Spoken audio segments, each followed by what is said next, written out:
in your lives.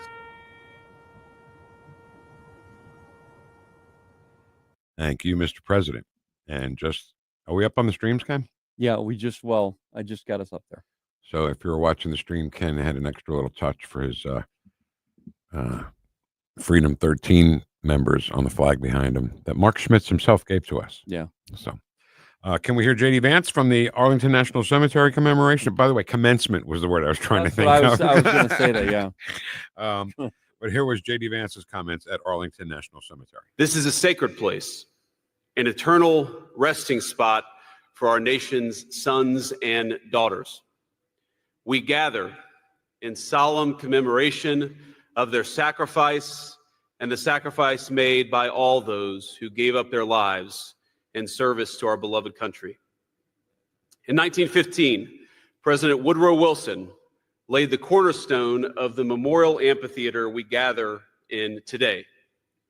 Now, buried within it was a copper box which contained mementos of profound significance to the amphitheater's designers and to our entire country. There were 4 things: an American flag, a Bible, a copy of our Declaration of Independence, and a copy of the U.S. Constitution. And the objects they chose to dedicate to posterity, those Americans remind us of the values we hold timeless and dear as a nation and as a people. J.D. Vance also shook hands with every graduating midshipman now with the Naval Academy, everyone, over 1,000 people. I think when he did that, he was doing it for his own benefit as well. I mean, it's what I'm saying is he didn't do it to show everybody, hey, I can shake 1,000 hands. You know what I mean? Like, there are a lot of politicians that are opportunists. There's no doubt. And I think he was like, I don't care if the cameras are on it. I just want to shake these people's hands. That's a great observation, Ken, because a lot of people do it for themselves. You know what I mean? Yeah. I mean, when I say do it for themselves, do it for the attention, like you're saying, right? And not just, hey, these guys, have put because that's the thing. Okay, when you enter the military, you say that you will, up to death, defend this country. Right. So it's obviously people that are not, I don't want to say not afraid to die, but people who know that if it does happen, that's what they signed up for. And that's how those people are. I couldn't do it. I've said it many times. I could never do it. That's why I love and revere everybody in the United States military, no matter what. And I did get a chance to run into a couple at Lowe's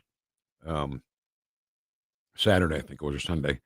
And it's just good to shake their hands. And I love the reaction from the old timers, the guys with the Vietnam veteran hats, and maybe even if you happen to run into a World War II vet, it means something to them. It may mean nothing to you. It means something to them. So shake a veteran's hand, say thanks for serving. That's not what this weekend and yesterday was for. Yesterday was for people who didn't make it home. So just, separate the two in your head, but always thank a veteran. All right, let's go. He's known by many names. We, the people are in charge. We are going to save our republic. Nikki Two Shows, Schroer the Thrower. Twitter trolls love to hate him. We love Vic Porcelli so much. He's Nick Schroer, Missouri State Senator. Good morning, State Senator. How are you? I am wonderful. Thanks for letting me on a little bit later than usual. Well, we reserve that time for you. Whenever you show up is when we do it. So you're in the middle of special session, Freedom Caucus meeting or whatever. What's going on over there in Jefferson City?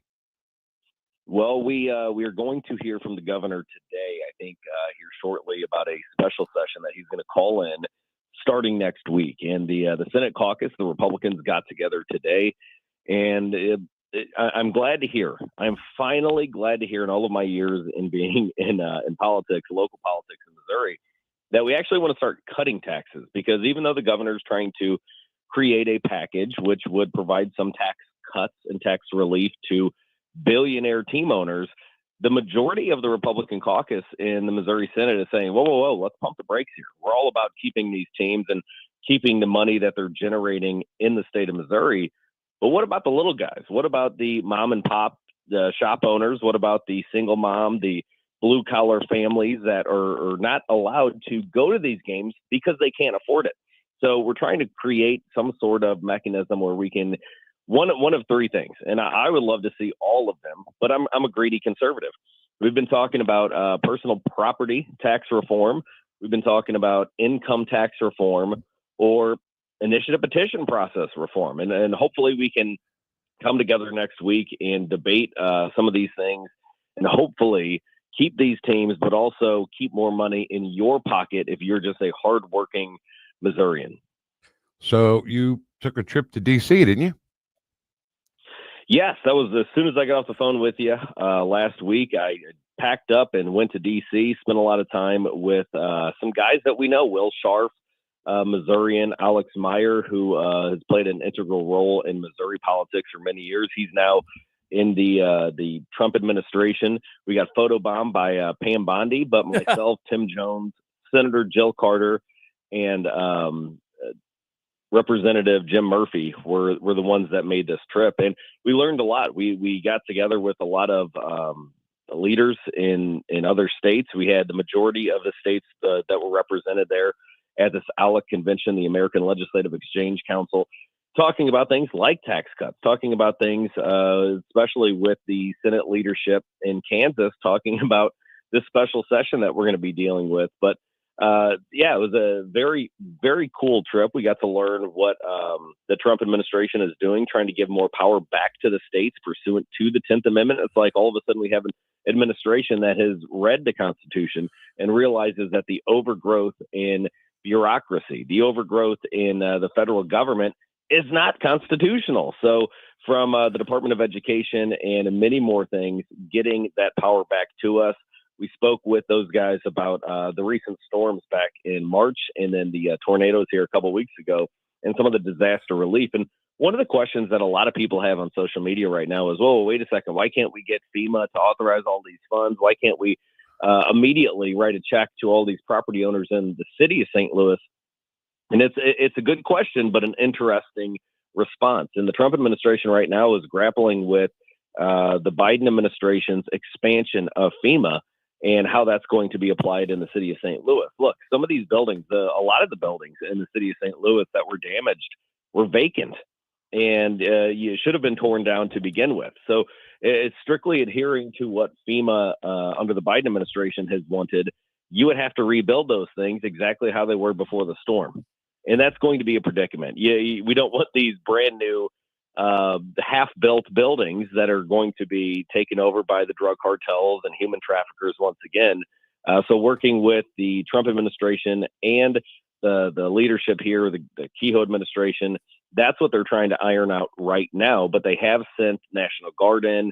But as of right now, it's incredible to see that you have an executive administration with so many Missourians that just on a moment's notice will pick up a call, pick up a text message, whatever it may be, and get to a resolution as to whatever it may be impacting us here in the States. And speaking of that storm, Nick, we put up a list of places you can go to help out the May 16th storm victims. And if you go to NewstalkSTL, you'll find several organizations that are helping the community recover. There was a big food truck thing over the weekend, I think it was in North St. Louis, and they were giving away food and stuff. So it's good to see people getting together and help each other out. Stand and Fight Sunday night, 6 to 8. Anything we can look forward to there? Well, we're going to be going over all of this, what we saw in D.C., meetings with Congressman Onder, meetings with Congressman Burleson, a lot of good things from those meetings, a lot of cool stories, too, from Washington, D.C. We got to walk through the tunnels that are underneath the Capitol, but we're also going to go into what the special session means if you're a hardworking Missourian, what you can expect by the conservatives finally growing a pair and standing and fighting for tax reform. There you Well, go. just so you know, Nick, okay, Ken and I have this devious plan Yeah. to try to get President Trump on the show. So we have an official bakery. It's Trolley Stop Bakery, the official bakery of the Vic Porcelli Show. She's going to make a whole bunch of stuff for the president. We're going to give it to Nate Lucas, who's going to give it to Representative Burleson, who then hopefully will give it to the president. He'll call and say, thanks so much. The cookies were great. Speaking of Nate Lucas, I had a great time with Nate. What's that? I had a great time with Nate. We talked a lot about Vic and Ken, Thunder Stealing Ken, the rock stars back. That's what he does. All right, Nick, thank you so much for fitting us in. We appreciate it. God bless you all. Hey, God bless you, Nick. I'm not sure exactly I heard what you played right there. Can Yeah, it's something based around what you are trying to do. Me? You trying to get those cookies over to Donald Trump, President Trump, so we can talk to him. Doofenshmirtz Evil Incorporated. Very evil plan. My wife is into fish, you know that? Yeah. So brine shrimp are these little, tiny little things that you feed to the fish. And she was like making her own. She gets this little kit. And she had tubes and bubbles. I'm like, you look like Doofenshmirtz. So that's what we call it Doofenshmirtz. Is making the It was a brine. creation. All right, coming up next, I heard it on the X. 1019 and 94.1 News Talk STL, number one for live and local conservative talk. Follow us on Rumble at NewstalkSTL.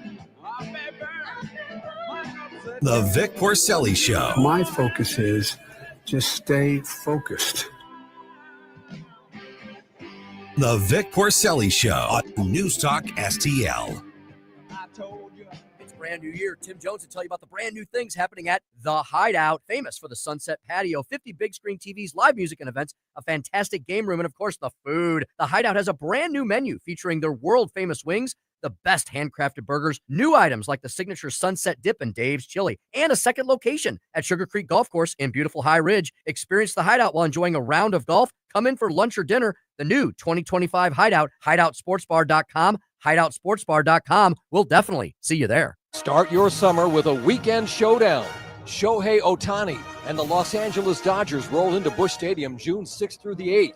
Be there Friday for a cool new promo. The first ever Cardinals neck fan. Perfect for hot game days. Then on Sunday, young fans 15 and under take home a Rawlings Kids Glove. It's a weekend of big matchups and big giveaways. Get your tickets now at cardinals.com/promotions. This is Mason Wynn, St. Louis Cardinals for the loot. Catch a Cardinals game on your next date night or friends night out. Whether it's love in the stands or laughter with your crew, nothing beats ballpark vibes under the lights. Cold drinks, great eats, and Cardinals baseball. Check out Friday Night Live at Busch Stadium and enjoy happy hour price food and drinks all game long. Every Friday home game. Get your tickets today at Cardinals.com and make memories that go beyond the scoreboard. Busch Stadium, where great nights begin. Hey, Jamie Allman here for the Great Window World. You know, just over the last 20 years of Window World being in St. Louis, they've improved the look and thermal efficiency of more than 76,000 customers in St. Louis. Plus, Window World windows come with a lifetime warranty that covers all parts, glass breakage, and labor. And now Window World is now offering 36 months, same as cash financing with approved credit. Call them today at 314-993-1800, 314-993-1800. Tim Jones here from my great friends at Comprehensive Chiropractic, the premier chiropractic and sports performance facility in the region. How do I know? Simply put, they've helped me on many occasions. Here's another solution to your everyday aches and pains. The Studio Health and Wellness Center. Services include Pilates and yoga, both with certified instructors. I can also highly recommend the massage therapy, which is not an indulgence. It's a proven method of healing and restoration. Trust my friends at Comprehensive Chiropractic in Eureka, cchiropractic.com. That's cchiropractic.com. Subscribe and watch your favorite News Talk STL shows. Mike Ferguson in the Morning, The Vic Porcelli Show, Colombo and Company, Jones and Arps. Webcam streaming on Facebook, Twitter, Rumble. Subscribe and watch News Talk STL.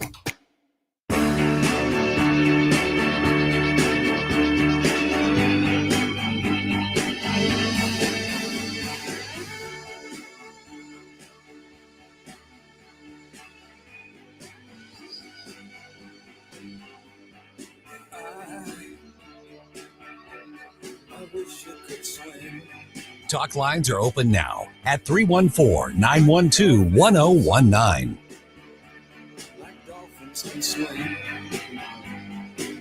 Hi, this is Yakov Smirnov, and you're listening to Vic and Ken on Vic Porcelli Show on the News Talk STL. That's why I left the Soviet Union. Sorry. It was great having Yakov Smirnov in here. It really was. All right, Ken, before we go any further, yeah, And I just saw this morning, so it can't be officially heard it on the X, and it's a little involved, but I want to talk about it for a second. Okay? Sure. It starts with Jameel Hill, former ESPN commentator. She said, I get that your whole personality is caught up in stuff like this, so you don't care about spreading misinformation. The story is Brittany Griner sitting on the bench, I think after she fouled out. And if you read her lips, you could see she's calling Caitlin Clark trash and an effing white girl. Mm-hmm. Well, So- he's a dude, so sorry, but that's just my opinion. Gee, I was going to talk about something like that coming up, and I heard it on the X. I don't know why you had to go in there and jump in there real quick. Ken, Thunder Stealer. Thank you. My emotions get the best of me, I guess. That's what makes you great. And she says she clearly says trash and effing whack call, not white girl.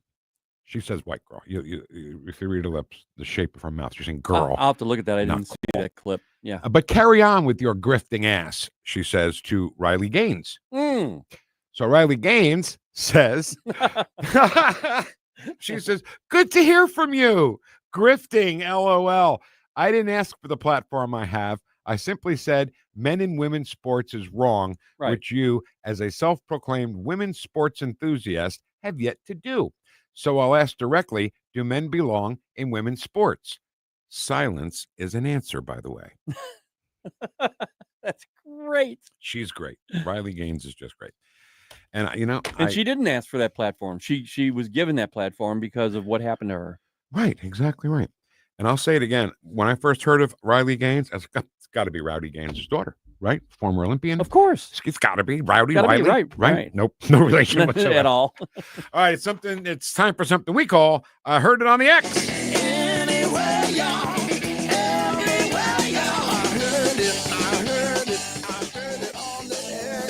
We start with the great Thomas Sowell. His handle, by the way, on X is just at Thomas Sowell. Nice and easy to find. And there's some great quotes and great conservative stuff on there. He says, what multiculturalism boils down to is that you can praise any culture in the world except Western culture. And you cannot blame any oh my God, I'm so sorry. Sorry. And you cannot blame any culture in the world except the Western culture. So you can't say anything good about them, and you have to say something bad about them. Thomas Sowell. Cat Turd, Ken. Yeah. Cat Turd says, whatever happened to going to Fort Knox and seeing if the gold was there? Great question. Great question. Hell? What happened to that? That's one of those questions that everybody like at some point thinks about, but doesn't really respond to it or actually post it. And I was thinking about that the other day. I'm like, hey, didn't we talked about that, right? The gold, is the gold there or not? Is it there? And Elon Musk and President Trump said, we're going to go there and just have a look at it and have a tour and show everybody. And it never happened. Never happened. Never found out if the gold was at Fort Knox. Cat Turd, man, he's on it. A guy named Ian Jager says Democrats and the media are furious that President Trump went golfing this weekend after a hard week of work. Another reminder, President Biden spent 16 straight days on the beach in Delaware.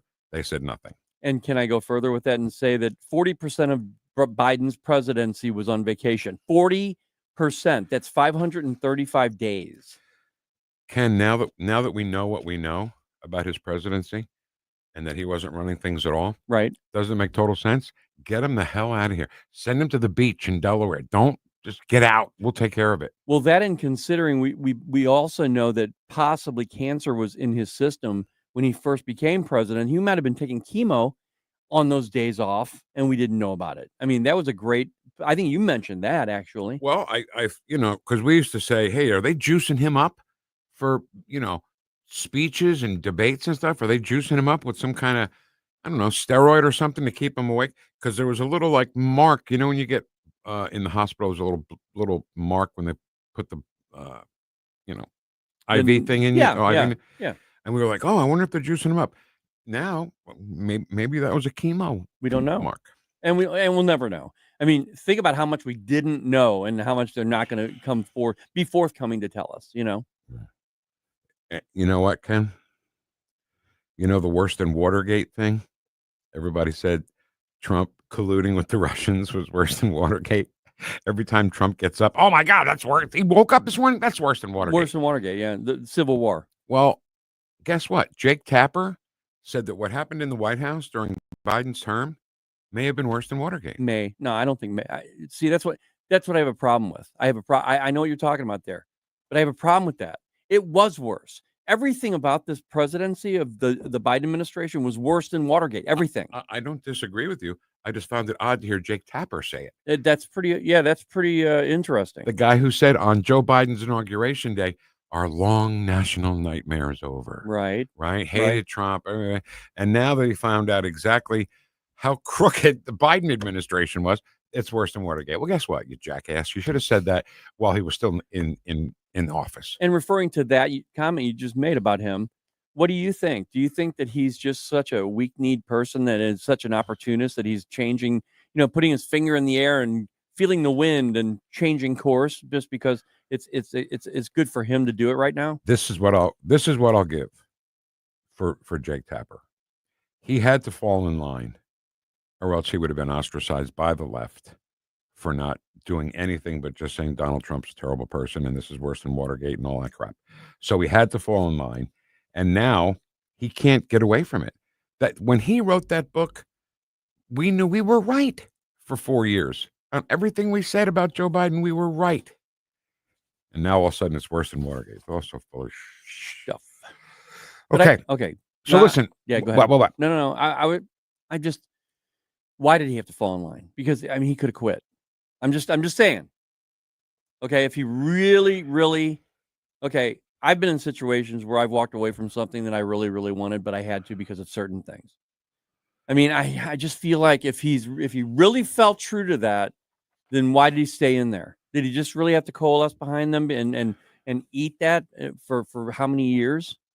Well, Ken, again, he believed Joe Biden was a good president for a while, right? He thought Joe Biden was the exact right choice for America instead of the evil Donald Trump, because our long national nightmare is finally over. Yeah. Just that statement alone meant he's better than Trump. So, Right. So that had to be the narrative that he carried on for 4 years until he started to realize, hey, wait a minute, we got duped here. We got duped. I think that's more accurate. He realized, oh my God, we got taken. So you wish he realized that we got taken, that we got duped and earlier in Biden's presidency and said something. Until he was fired or walked out. I get what you're saying, Kenny, and I agree. I completely agree. All right, so this is called I Heard It on the X. Now, you can hear it on the X, okay? This is, this was reposted by Thomas Sowell, and it's actually the audio of Elon Musk and about Doge. Yeah, it turns out when you take away people's, what the money they're receiving fraudulently, they get very upset, and they basically want to kill me because I'm stopping their fraud, and they want to hurt Tesla because we're stopping this terrible waste and corruption in the government. And I guess they're bad people. Bad people will do bad things. Again, I'll say, when the Biden administration and their energy secretary, Jennifer Granholm, had this plan, boy, talk about Doofenshmirtz Evil Incorporated. Oh, my God. Yeah. She had a plan to make everybody drive electric vehicles, even people who couldn't afford it. It doesn't matter, though. Yeah. They had all this money, billions of dollars to create charging stations, and they only built 7 of them. 7 charging stations, not 700, 7. Yeah. And, drive an electric car. Oh, well, wait. Elon Musk makes electric cars. He's great. We love Elon Musk. Wave your Elon Musk flag. And then he became friends with Donald Trump and was like, oh, no, he's no good. Burn him now. Electric cars are bad. Burn the cars, blow up the cars, bomb the Tesla dealers. And all he's doing is trying to find waste and corruption in the government. And somehow that's bad. I'll never understand that. Yeah, see, I think the American people are awake to that now. They're saying, okay, wait a minute. All he's doing is finding the corruption. You got 1.4 million illegal aliens on Medicaid right now. I mean, 1.4 million. Isn't that waste? That's a lot of waste. And I think you have 4.5 million or 4.8 million, something like that. Is 4.8 million people who should not be on Medicaid that are on it. But see how they turn it around? Oh, he's taking Medicaid away from people. Yeah. Well, he's taking Medicaid away from people who don't deserve it. Right, exactly right. What the hell? That's what it is. That's all it is. And then people who deserve it, disabled, single mothers that are on it. People who are poor. People who are poor who deserve, who can have it. You know, it's not supposed to be a permanent thing. Right. For some people. And finally, our last entry, and I heard it on the X today, comes from Buzz Patterson. We were talking about Buzz Patterson last week. Buzz says, how did the whole Brittany Griner is a dude thing not come out until now? Wow.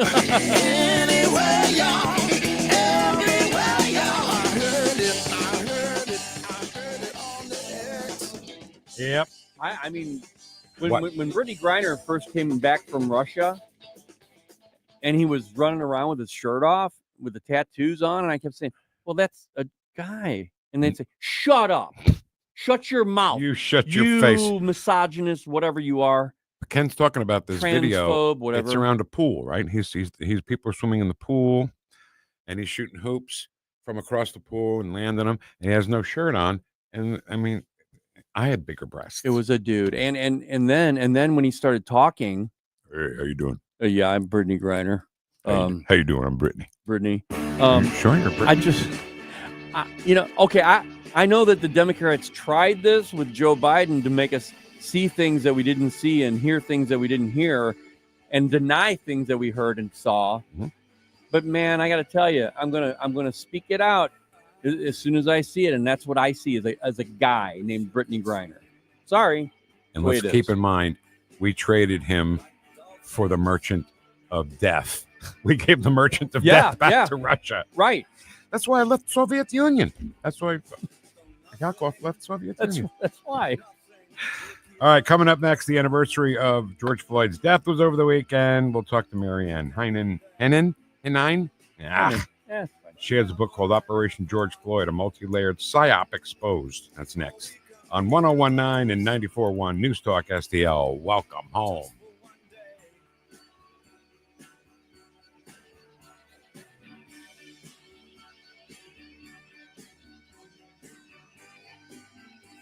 Watch us on our live stream using Rumble, Facebook, and Twitter. The Vic Porcelli Show. Made in St. Louis for St. Louis. It's News Talk STL. On the next, Larry Connors, USA. That big, beautiful bill that passed the House by one vote, now it's going to the Senate. What happens next? Larry Connors, USA. Now, weeknights 6 until 8 on News Talk STL. If you're considering an annuity as part of your retirement plan, we need to talk. Hi, I'm Bob Stockdale, Senior Vice President Investments with the ClearPath Wealth Management Group at Stifel and host of On the Money Saturday mornings at 9 on News Talk STL 1019. Annuities can be a useful tool for some retirement investors, but not all annuities are created equal. Every week, we meet clients who own complex annuities that don't suit their needs and, in some cases, actively undermine their retirement plan. Before you purchase an annuity, get a second opinion from the ClearPath Wealth Management Group at Stifel. Requesting a consultation is free of charge. To request a free consultation, contact us at clearpathinvesting.com. That's clearpathinvesting.com, or call us at 636-695-2650. That's clearpathinvesting.com or 636-695-2650. Stifel Nicholas and Company Incorporated, member NYSE and SIPC. Looking for an underwater adventure or a scaly new friend? Dive into Tropical World Pets on Watson Road. For 32 years, this family-owned wonderland has been St. Louis's go-to destination for all things aquatic and reptilian. With over 7,000 square feet of aquariums, we're home to the area's largest selection of freshwater fish, including rare cichlids you won't find anywhere else. But that's not all. We've got tarantulas, snakes, and lizards galore. Tropical World Pets, 314-849-4020, or visit twpstl.com. Rhino Shield is far superior to even the best traditional exterior house paint. Rhino Shield is 8 to 10 times thicker than paint and comes with a 25-year transferable warranty. Rhino Shield is the only ceramic coating company that has been chosen by Disney, This Old House, and 3 times on HGTV's Curb Appeal, where every episode is concentrated on unpainted brick, bonds and seals to stucco, wood, hardy, block, color lock, masonite, and more. No better product for those steel aluminum-sided homes that have become, chalky and tired looking. We coat sloped and flat roofs to extend their lives too. After 15 years, we've got a great reputation and a superior product. As long as it's affordable, why wouldn't you do it? Before you make the costly mistake of painting with traditional paint, you'd be best served to call Rhino Shield today. We are the experts and our evaluations are free. 877-25-RHINO or 877-25rhino.com. Tell them, ladies. Don't paint, don't Rhino, go Rhino Shield. Never paint your house again. Rhino Shield. This hour of the Vic Porcelli Show brought to you by Connor Roofing. You can count on Connor for all your roofing needs. Visit ConnorRoofing.com. That's CONNER Roofing.com.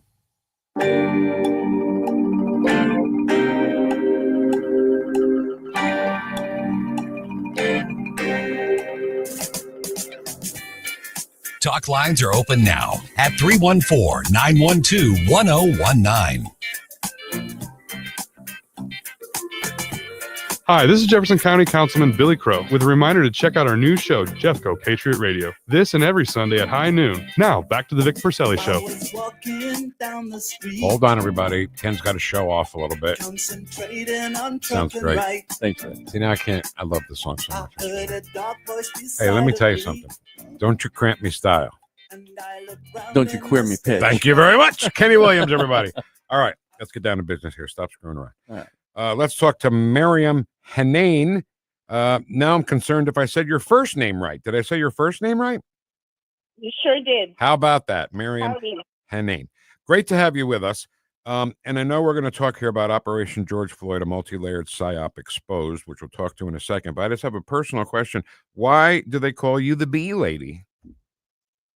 They call me BeeLady because I directed the award-winning film Vanishing of the Bees, and people used to say, "Aren't you that BeeLady?" Got it. So it's I got to say, that's my life goal, is to retire and become a beekeeper to save the bees.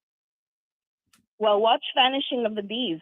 Okay. It's on Amazon Prime. Hey, do me a favor. Don't encourage him, okay? I don't want him retiring and leaving the show to go make bees right now. He's got years to go. You have to do that. So forget it, Cam.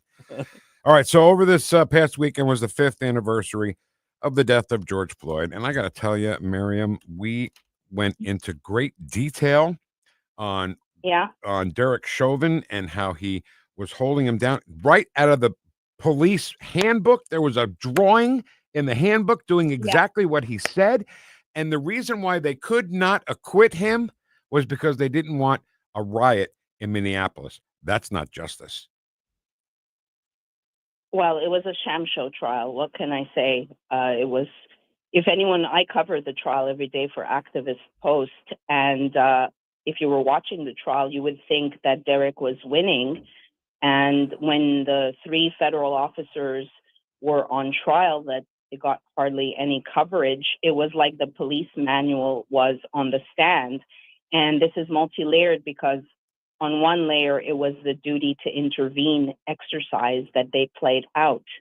And there's lots and lots and lots of stuff that nobody knows. This is a dangerous book, and the left and the right have suppressed it. And I've gone through several publishers, and it's not for a lack of investigative journalism or my writing skills. I should also have mentioned, along with the book is an accompanying documentary called The Real Timeline. And in what I said there in the beginning, don't you think that's right? Yes, it is right. I purchased all the footage from the United States government, which is pretty badass.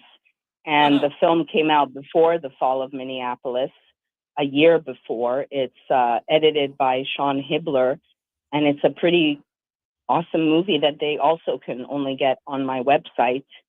If I can share my website. Absolutely.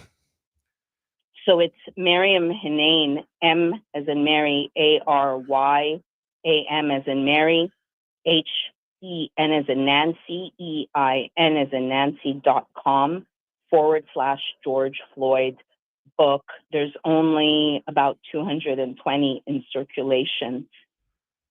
I will absolutely watch that, because you mentioned the one documentary that we took a lot of our information from, and we did an entire like hour on the fall of Minneapolis. And the more you watch that, you're more like, oh my God, Derek Chauvin didn't kill him. He died of an overdose. Yeah, but why is it that Liz Collins saw my film and then made her film, and she's married to Lieutenant Kroll, so obviously it's going to show a particular, it's a good film, but it doesn't give you the full truth, and they don't ask the question of who called those orders for the police precinct 3 to be abandoned, and ultimately for everything to be burnt down, including precinct 4, which is where they kept all the information for informants. Yeah. And on another layer, we burned down a lot of history. Maybe that history was maligned, but now it's become more maligned when we're erecting statues for the modern Messiah, aka George, who is a career criminal. Mm-hmm. Absolutely. And, of course, over the weekend, all the footage of the mayor of Minneapolis, remember him crying at the coffin? Yeah. I mean, come on. I sure do. It's in my movie. How disingenuous was that little piece of fiction? Yeah, he's a Justin Trudeau knockoff. And that was so fake. The thing is, the people don't know that George and Derek worked at the same club, El Nuevo Rodeo. My book has hush money, connections to the Podesta group, a training that was kept hidden, and a full-on background on who is Derek Chauvin as well. And here we are a year and a half later, and nobody knows the details of the shanking except the BeeLady. That's right. But they don't want that truth to come out on who the truth is behind John Tursak, aka Stranger. The only information you'll find about him is on my Substack. He's given me an exclusive, but I no longer have reach because I'm very censored. So for your audience and you, I'm banned on Venmo, Vimeo, PayPal, GoFundMe, Instacart, Amazon. I've been taken off of a dating app called Bumble for sharing my George Floyd movie. The government has come after me twice, and I've been smeared in a crappy series on Peacock, which is MSNBC. So you got to wonder why, because I've been covering the pandemic plus transhumanism plus George Floyd equals no bueno for the BeeLady. So I want to make sure I heard you right. You said George Floyd and Derek Chauvin were in the same club. Is that what you said, or did I miss something? What did you say there? They worked at the same club, El Nuevo Rodeo, and my film also my movie has, and my book has links to the Mexican cartel and money laundering. Because if anyone cared about this black man, we would be looking at the fake fentanyl and the fake counterfeit money. And if anyone cared about this Black Lives Matter, why is Maurice Lester Hall, who was with George that day, in prison? Nobody cares about his black life. Certainly not Benjamin Crump. Oh boy, he shows up every time. Yeah. What were we going to say? No, I'm okay. So, getting back to, see, now I don't want to talk about the fall of Minneapolis because clearly you're not happy with that. So I'm going to go watch yours. And then maybe we can talk again in the near future and talk a little bit about your film. But the thing is George Floyd was not the angel that the left make him out to be, right? He was a criminal drug addict. I mean, he had enough fentanyl in the system to kill him, didn't he? Yes, he had lots of drugs in his system. And I want to point out that initially NMS Labs ran a toxicology report per the direction of Andrew Baker. Now, if you call on a toxicology report, you have to say, look for this. So there could have even been cyanide. During the federal trial, someone testified that these live scenarios are very real and that people can sometimes get hurt. So there's more to it than meets the eye.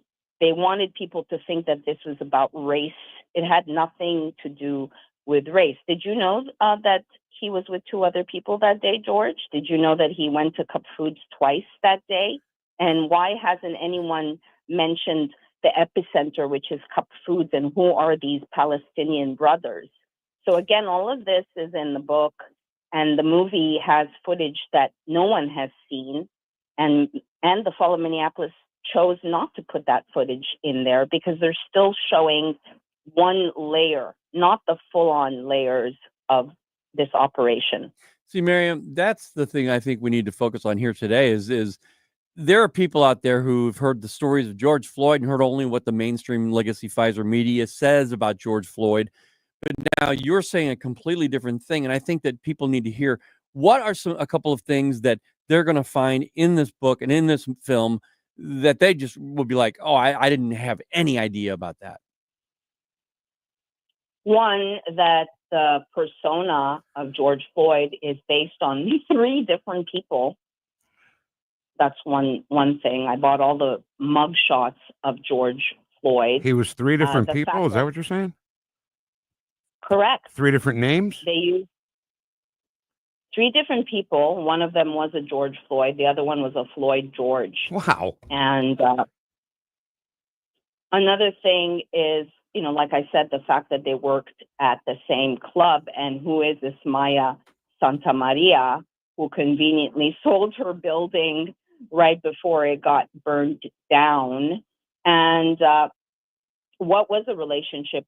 I mean, look, Derek didn't get a fair trial. Right. But did you know that there was a tax evasion case against Derek? Derek is the modern day Martin Berg, and this was the Ozarks on COVID.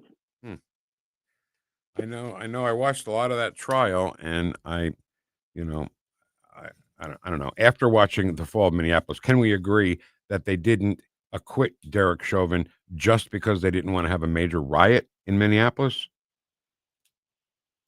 I don't think that's the only reason. I believe it's a script, and we're right on time. I knew that Derek was going to get a pardon, even though the Supreme Court denied his case.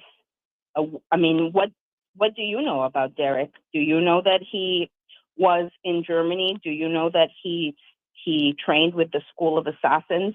Wow. Derek Chauvin did? He sure did. Wow, yeah. Wow. And he graduated as a cook, not a cop. Wow. So why is that? Yeah. Why is that they both worked together? How often do you hire an off-duty cop and a career criminal?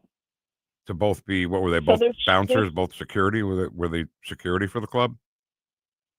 Derek was doing security. Derek was also implicated in a tax evasion for unaccounted money because he was also working at another club that has ties to the Sinaloa. There's so much information. My book is for the future. Trust me, 4.5 years. It's like someone goes and gets a blowout and spends $500, but then they're gonna hem that this is like, I'm selling it at $66. I'm on food stamps. I had $1 million company. I was infiltrated by Procter and Gamble. Like, you don't have to be a public figure to be targeted. You have to just speak the truth. And I know a lot about a lot. Right. And there's been punishment as a result. They don't want this story to get out. Right. This could easily be a bestseller, my book. Operation George Floyd is the name of the book. Operation George Floyd, a multi-layered psyop exposed. The documentary that accompanies it is called The Real Timeline. She is the BeeLady, Maryam Henein. Thank you so much for being with us today. We appreciate it. Thank you so much. Have a beautiful week. Yeah, you Thank too. You. Boy, I'll tell you, Ken, if they want to squash you, they're going to squash you. Yeah, I mean, and the thing is that you have so much uncertainty about the truth in the government and in the way it was run the last 4 years. Who knows what that vacuum created? A lot of speculation, a lot of conspiracy, and we don't know the truth. We have no idea. How do we confirm the truth? Right. They worked at the same bar, at the same club. Right. And if that's true, that's something we never heard about. If that's true, okay. I mean, I'm sure we could do a little research and find out. Well, I'm going to watch this movie she made. Yeah, for sure. It's on where is it? It's at MaryamHenein.com/Floyd. George Floyd book, right? Oh, George Floyd book. I'm sorry. Okay. Yeah. So I don't know. We'll see. It's not the first time we've heard about weird stuff going on. Right. With Derek Chauvin Yeah. and George Floyd. All right. Another couple hours to go. Boy, Ken, we got 2 more hours to go. That's fun. No. Air Force Colonel Josh McConkey is going to join us about his book called The Weight Behind the Spear. All this conspiracy stuff today. Yeah, this is pretty cool. Great. That's actually a cool, really cool. And JC at 10:25, all coming up after we hear some news. And then we're back for hour number 2 of 3 in our 3-hour tour. On 101.9 and 94.1 News Talk STL, number 1 for live and local conservative talk. Whoosh. Flooring can be exciting, or it can be a hassle. To make sure you have a great experience, use Michael's Flooring, like I did. Hi, it's Susie Moore, and Michael's Flooring has become my go-to for quality, variety, and an all-around great experience. They've been locally owned and operated for more than 30 years. Carpet, hardwood, laminate, ceramic tile, natural stone, luxury vinyl, it doesn't matter. Michael's Flooring is ready to help. 3 locations to pick from: St. Peter's, Darting Prairie, and Creve Coeur, or online at igotfloor.com. That's igotfloor.com. Another RX Watch, brought to you by Onder Law. Welcome back to RX Watch. This alert is disturbing. Right. A while back, we learned that companies like Johnson & Johnson use a mineral called talc in baby powder and other products. And studies show that talc, when used for feminine hygiene, can cause ovarian cancer. Now listen to this. RX Watch has learned that the talc they use is being mined in China. Right, and talc mined in China contains heavy metal contaminants like chromium and magnesium, which are known to cause cancer. But China doesn't care. So China gets the jobs and we get contaminated talc in our baby powder. And ovarian cancer. Right.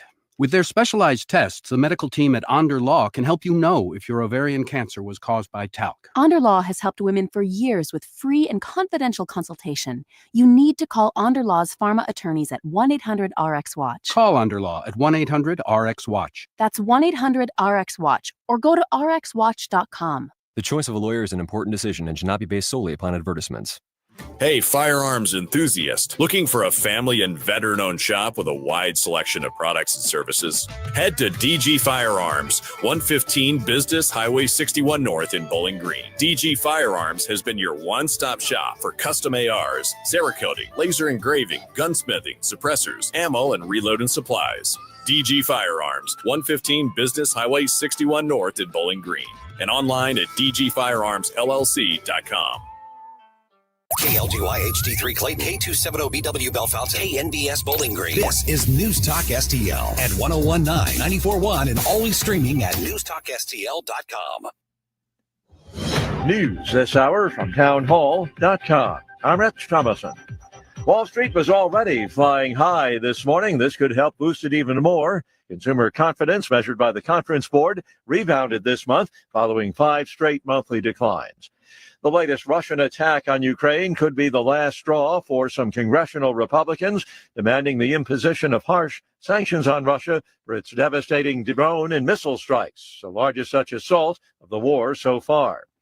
We're getting some hints from President Trump that an Iran nuclear deal could soon be announced. The president sounded upbeat following the latest round of talks between the United States and Iran. I can tell you the Iran talks have been going very well. He pointed to real serious progress in negotiations and said he might have something good to report soon. I really would like to see that happen, and I think there's a good chance that it could happen. The two countries are discussing how to curb Iran's nuclear program in exchange for lifting some economic sanctions.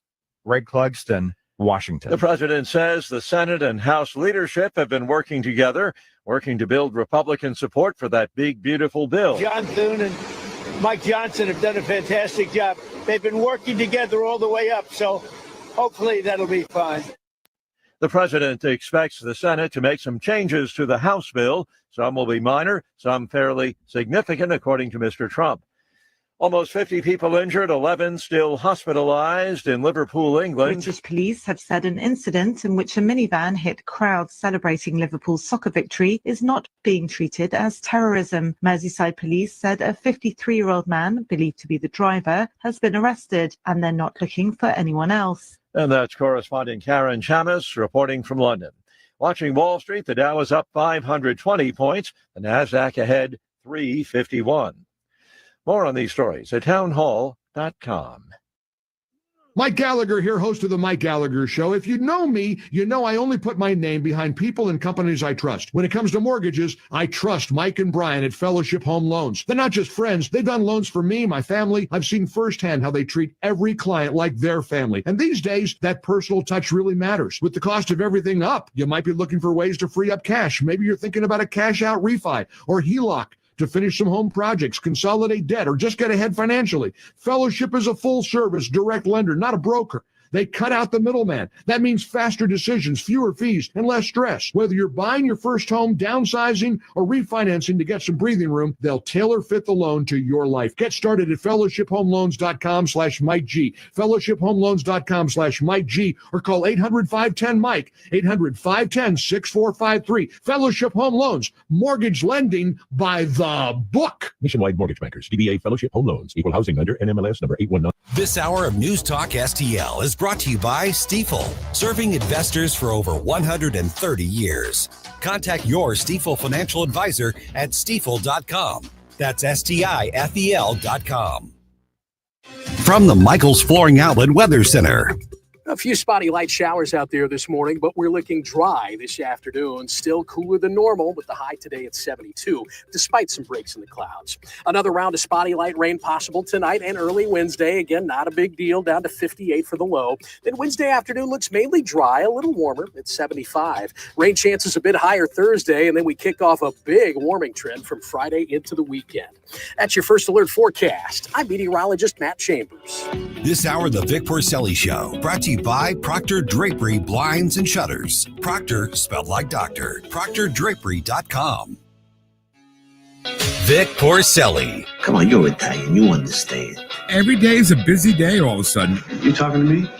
You talking to me? Tough and smart, and I love Italian, so, he's definitely Italian. At least I have this show to come and talk about it and let some stuff up. What kind of a show are you guys putting on here today? The Vic Porcelli Show. All right, hour number 2 of 3. Kenny Williams put together another great show for us today. And it will conclude with the chat box. Okay, I don't want to hear it. At 11:25, Ken, I want to talk about President Macron from France getting bitch slapped by his husband. Wow, Wife. Dr. Randy Tobler, Drew Thomas Allen, JC coming in at 10:25. Right now, though, we welcome to the show Air Force Colonel Josh McConkey. Colonel, thank you so much for being with us, and thank you for serving, most importantly.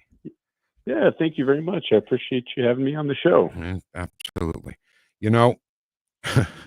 Your book is called Be the Weight Behind the Spear. What in the world does that mean?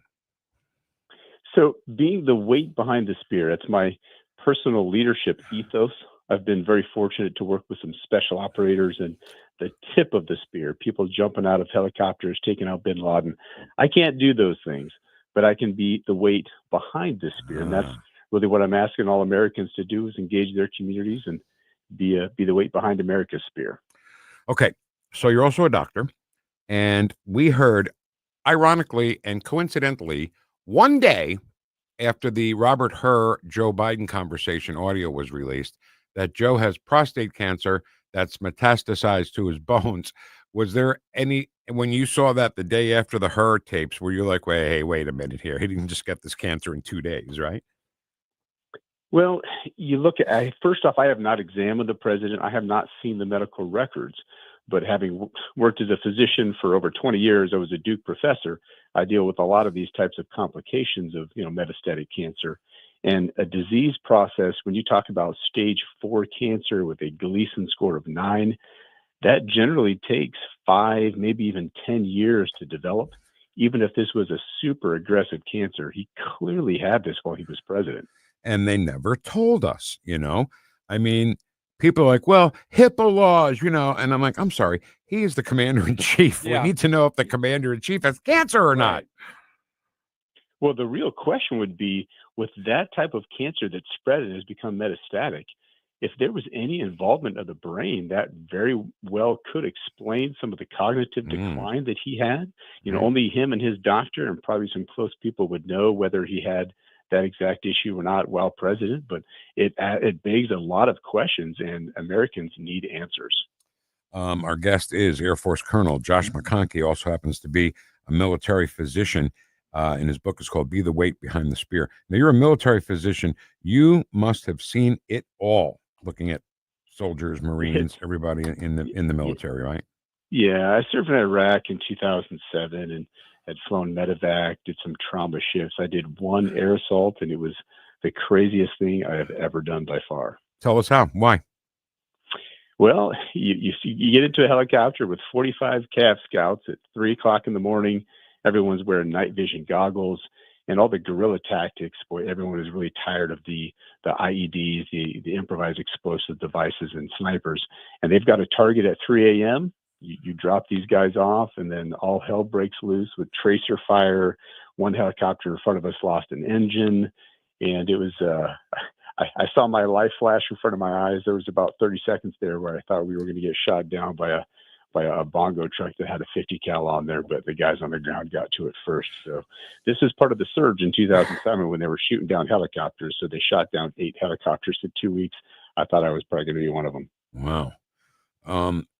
And I'm sure you've seen the worst of battle injuries, right? And maybe even watch somebody die, right? Yeah, I'm very proud of what, the lives that were saved. You unfortunately can't save everyone. This was a lot of the really bad injuries with quadruple amputees that were some of the first to ever survive those types of injuries. And it definitely weighs on you. Sometimes it takes an organization like Tunnel to Towers, right? I mean, Frank Siller just is doing an amazing job paying mortgages for servicemen who, like you say, have multiple amputations. I mean, I don't think people really understand what happens to a service person when they're thousands of miles away and they hit an IED and, their legs and arms fall off. I mean, it's eye-opening. It's super traumatic, the mental health issues that go along with that. And me personally, having flown, I not that I was seeking death, but being in a helicopter, at least if I was shot down, I was guaranteed to die. My biggest fear was the IED and losing limbs and being, disabled like that. So it is a big emotional toll. I got to ask you, are you married? I am, yeah. Wouldn't your wife rather just have you than not have you? Well, this is before I was married, before children. So okay. Because there's one. Yeah, I'm very blessed now. Yeah, there's one of the Tunnel to Towers commercials. The guy said, "I just remember if I fight hard enough, I'll be able to go home and see my wife." I'm paraphrasing what he said, but it was going home to his wife. And these wives, they don't run away from these guys after they come back with no arms and no legs, right? They stick with them because they're great military families. Yeah, boy, so many of those families, and I have had the opportunity to see some of those families when I've taken injured service members back to the U.S. and it pulls on the heartstrings. Though you talk about some amazing individuals, that's being the weight behind the spear. Those families and those people that care for those men and women. So very, very important. So the military. We'll get back to Biden in a second here in your book and everything, but every time, every Veterans Day, every Memorial Day, the town that I live in, Manchester, Missouri, they have this walk of heroes that came from our town who served and either died of natural causes or died in battle. But every street lamp for about a mile or so has a picture of these guys, And my father was in World War II, he was part of the D-Day invasion. Ken has lost an uncle and has plenty of people in his family in the military. Oh, yeah. And I revere all that because I couldn't do it. I could not do it. I don't have the discipline. I don't like getting yelled at. I don't have the physical discipline. So that's why I love the people in the military so much. I appreciate that very much. All right. So let's get back to Joe Biden and his cancer diagnosis. Why would the administration not tell us what's going on? I mean, if the tables were turned and it was Donald Trump and we didn't hear he had a brain tumor or something, they'd be all over us. So why do they think they can get away with not telling us what's going on? I think probably for the same reasons that they didn't want to admit and they covered up the cognitive issues to begin with. I think there was a lot of concerns over who was actually in charge of the country at the time. And, they wanted to keep people in the dark. There's so many questions that need to be answered. So with this level of cancer and metastasized to the bones, in a normal situation, what would be the lifespan for the rest of his life with that kind of diagnosis? Well, it certainly depends on what type of treatments that were done. There's radiation, there's different immune therapies. If treated really aggressively, could be another 5 years, possibly 10. It really varies, but when you get a Gleason score of 9, it's this aggressive. You hate to guess, but it's I would put it probably around 5 years or less. So he's been having chemo for how long?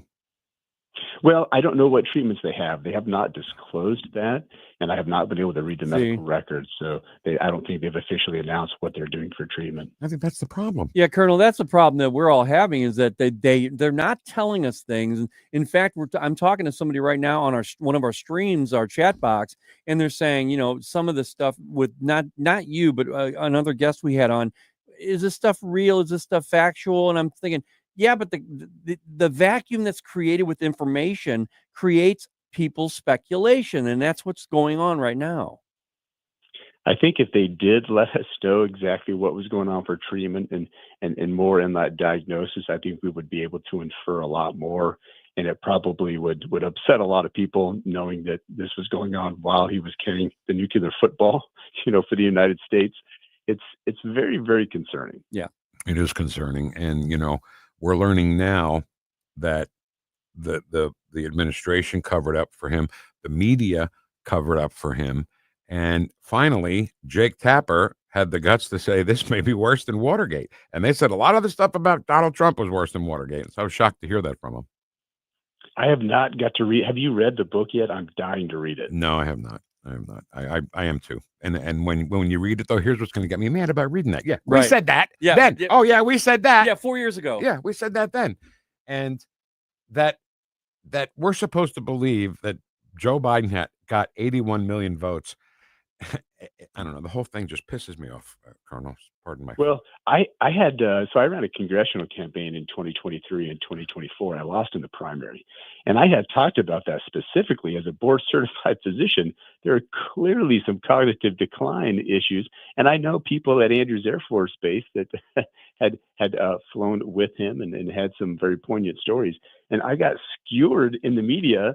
And I have got no one has apologized to me, surprisingly enough. So we talked about that earlier, Vic, how the media, you'd say something and the media would say, "Oh, shut your mouth. You shouldn't be saying that. That's wrong. Yeah, that is wrong." And then today, I think, though, Colonel, that a lot of Americans are waking up and they're saying, no, this isn't wrong. We need to find out more about this. I think that's a good thing. Yeah, there's lots of questions. But at the time, you felt like I'm from the rural Midwest. I felt like someone's just pissing on my back and telling me that it's raining. And you're like, clearly there's a lot more to that, Yeah, it sure is. The way you said that, Andrews Air Force Base, now they call it Joint Base Andrews. I hate that. I always loved Andrews, being able to say Andrews AFB. Yeah. Sounded cool. Yeah. You know what I mean? Yeah. But anyway, everything's changing. Tell us a little bit. Tell us the biggest takeaway people will get from reading Be the Weight Behind the Spear. That what they do every single day matters. The people that you interact with, whether it's your children, your coworkers, colleagues, other family, we need you. The government is not going to save us. It has to be you. What you do matters. So get involved in your community. Absolutely. Air Force Colonel and military physician, Colonel Josh McConkey, thank you so much for your time. The book, again, is called Be the Weight Behind the Spear. Where do we buy that, by the way? You can find that on Amazon, on Barnes & Noble. There's an ebook, audiobook, and the paperback. Isn't there a way people can buy the book so you make more money and Amazon makes less money? Isn't that a possibility? Well, if you go on weightbehindthespear.com, WEIGHT, weightbehindthespear.com, there is a link to get it direct from There we go. That's what we want. People get that so you make more money. All right. Colonel, thank you so much for your time today. We appreciate it. And again, thank you for serving. Thank you. Take care. All right. sometimes we say things on this show. I say, what do you guys know? What do you guys know about anything? Right? Right. We were right about a lot of stuff. A lot of stuff, yeah. So we're going to break here and then? Yeah, let's do it. Spend a little extra time with JC. He's up next every Saturday night. JC's Wayback Machine, 6 to 9 o'clock. Great music you just don't hear on St. Louis. Music like this. Yeah, that right? you wouldn't hear normally. Yeah. He's next, JC, on 101.9, 94.1, News Talk STL. Welcome home. Do I want you to stay by my side? I do now. Yes, I do. Watch us on our live stream using Rumble, Facebook, and Twitter. The Vic Porcelli Show.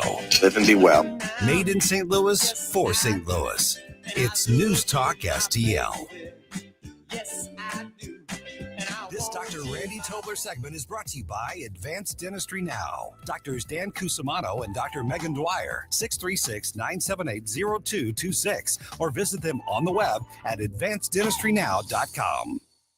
I'm Dr. TJ, owner of the Institute of Natural Health, co-owner of Optimal Nutraceuticals, and the host of Wellness One. Wellness One is designed to cut through the nonsense and provide you common sense, science-based information regarding health and wellness. On the show, we discuss topics like thyroid health, gut health, hormone optimization, and many others. Our show airs Saturdays at 10 a.m. and 2 p.m. and Sundays at 11 a.m. and 3 p.m. right here on NewstalkSTL. And you can visit us at inhstl.com. That's inhstl.com.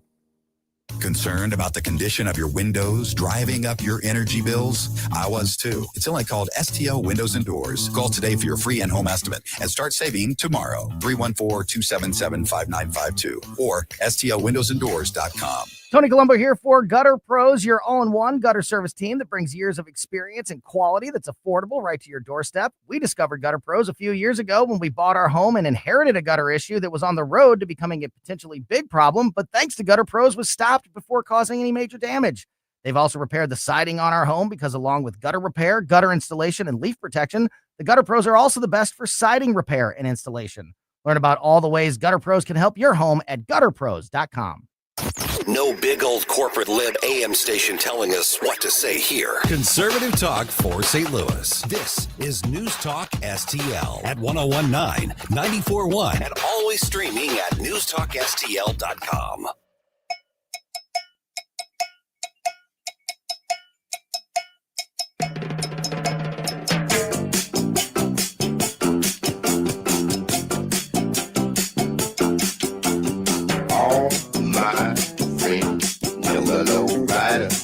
Talk lines are open now at 314-912-1019. The Vic Porcelli Show. Be cool, honey bunny. Be cool. Made in St. Louis for St. Louis. It's News Talk STL. Be cool, honey bunny. From a movie that I was turned on to by the guy we're going to talk to next. JC Corcoran hosted. Oh, me. JC's Wayback Machine, Saturday night, 6 to 9. Great show. It's a great show. Thank you very much. We're, for people unfamiliar with it, what we're doing is basically, the corporate owned and operated radio stations throughout the Fruited Plains, about 350 songs, and they just keep playing the same ones over and over and over again. I don't need to hear Cold as Ice again for about 15 or 16 more lifetimes. Mm-hmm. And so what we do is we pick it up at about 351. So, like, if you use it, if you think of like Tears for Fears, okay, so a bunch of radio stations play Everybody Wants to Rule the World, but nobody plays Shout. Yeah.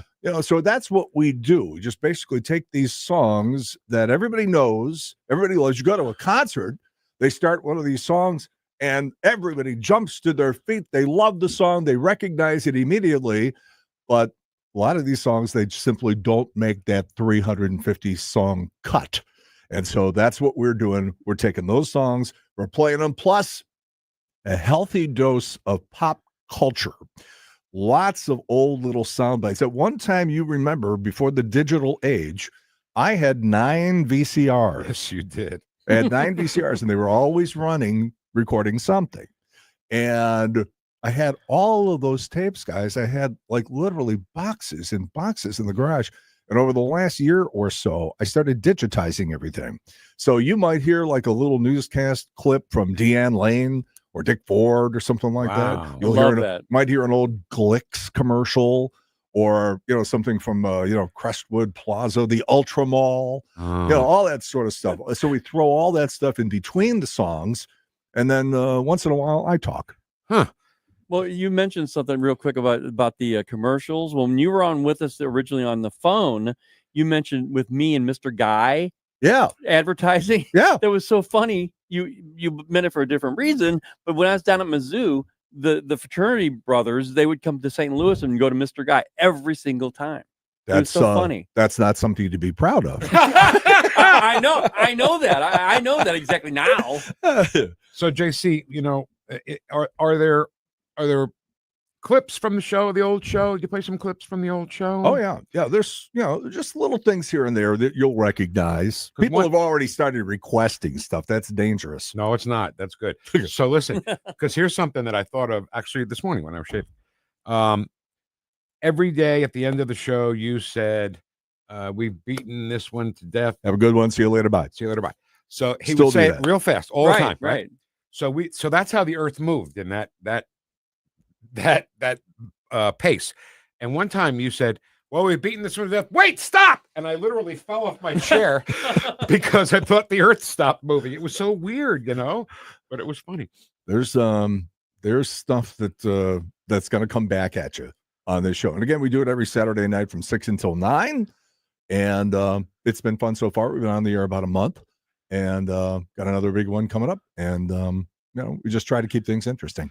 One time, I think we were waiting for Gilbert Gottfried to show up. He was late or something, and then you made everybody in the room do their Gilbert Gottfried imitation at the same time. Yeah. Because I interviewed him when Aladdin was out, and I said, "How did Disney pick a disgusting, foul-mouthed comic like you to be the voice?" And he goes, "Well, Disney said we need a Jew. Get me a Jew. I want a Jew."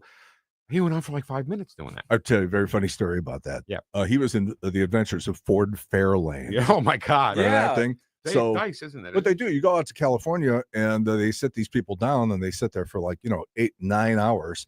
And here comes the reporter from Denver, and here comes the reporter from Fort Lauderdale. Here comes the reporter from Chicago. Here comes the reporter from St. Louis. In this particular case, it was 8 o'clock in the morning on a Saturday morning, and he's strapped in. They got a wire in. All the cameras are running. The lights are on. We finished the interview, and he gets up and starts walking down the hall. Hey, do you know where I can get a cab? And I'm like, Gilbert, you're not going to get back in there. You're going to be here for the next 8 hours. He was going to book it and go home. Oh, yeah. He thought I was doing one interview and going home. And you were the reason? You were the one? You were the last one? I was the one who broke the bad news to him. Gilbert, you're stuck here.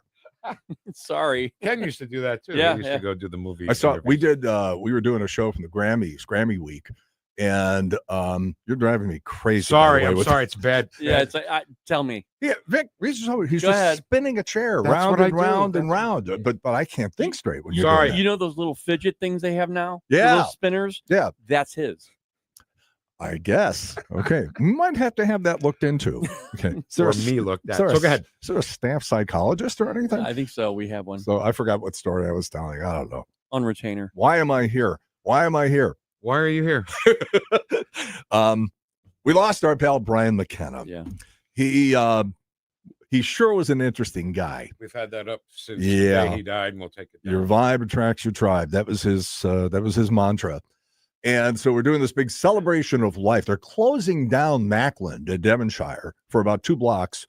And it's 2 to 7 on Saturday. And if you knew Brian, or even if you didn't, come on out. There's 7 restaurants, 2 bands, a DJ, a couple of speeches and stuff like that. But mostly it's going to be people just milling around, eating and drinking. Well, you couldn't have a celebration of life for Brian McKenna without drinking. Right. Okay. Right. So you got to have that. And so we're going to be doing all that. And Saturday, 2 to 7, they asked me to MC. I said yes. That's great. And right now it says sunny and 85 degrees on Saturday. Somebody's going to throw that master switch, and all of a sudden it's going to actually be summer. You know, Yeah, Brian's gonna bring the sun. I don't understand a guy who fights cancer, beats cancer Twice. and then gets hit by a car. I know. What the hell? I know. It's,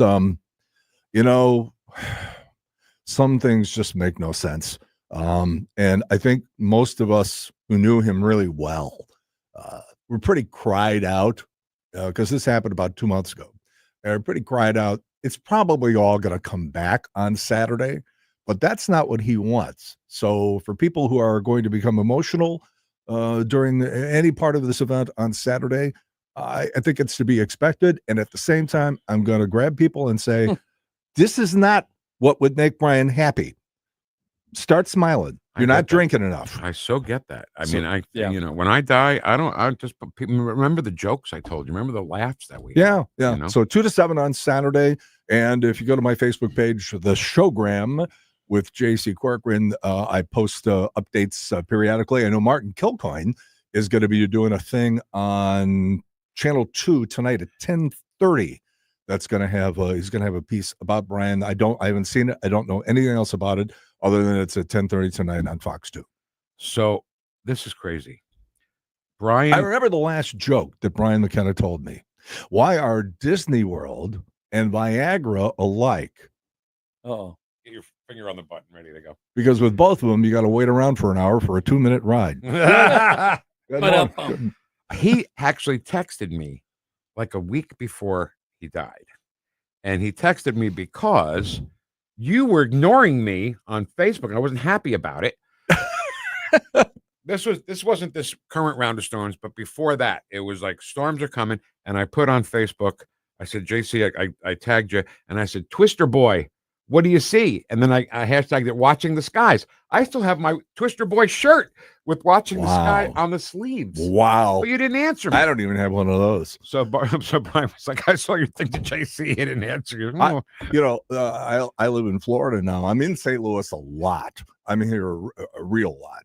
But I just don't make a big deal out of it. But I'll tell you this, the rest of the time when I'm in Florida, I'm streaming St. Louis television about 12, 14 hours a day. I've always got one of the TV stations on and I'm, watching what's going on here. So, and then, I'll listen to you guys or maybe some other St. Louis radio stations while I'm out mowing the lawn, which is a year-round thing in Florida. Oh, yeah. We're 1.6 miles from the Gulf of Mexico. And Gulf of America. Yeah. Just want to make sure you got it right. Yeah, yeah. And so, food's good. All the shrimp is pre-oiled courtesy of BP. And, we're enjoying life down there. That's great, man. Florida's a great place to live. 1.6 miles from the beaches. It's tough to beat. your shrimp is fresher down there.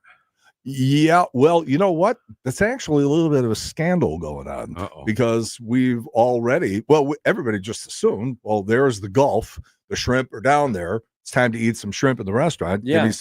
Give me some shrimp out of the Gulf.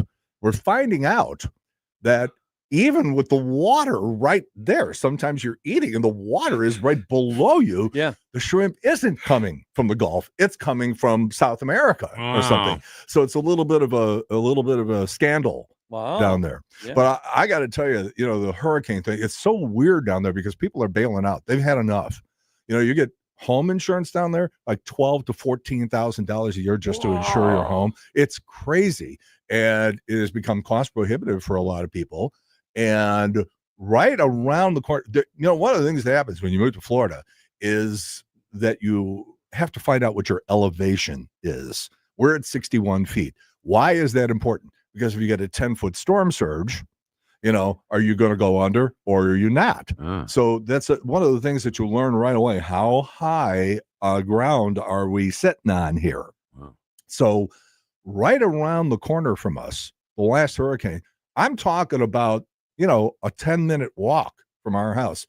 People still, in some cases, living in tents in their driveways because they still can't get the relief, fighting with the government, fighting with FEMA, whatever the case may be, their insurance companies.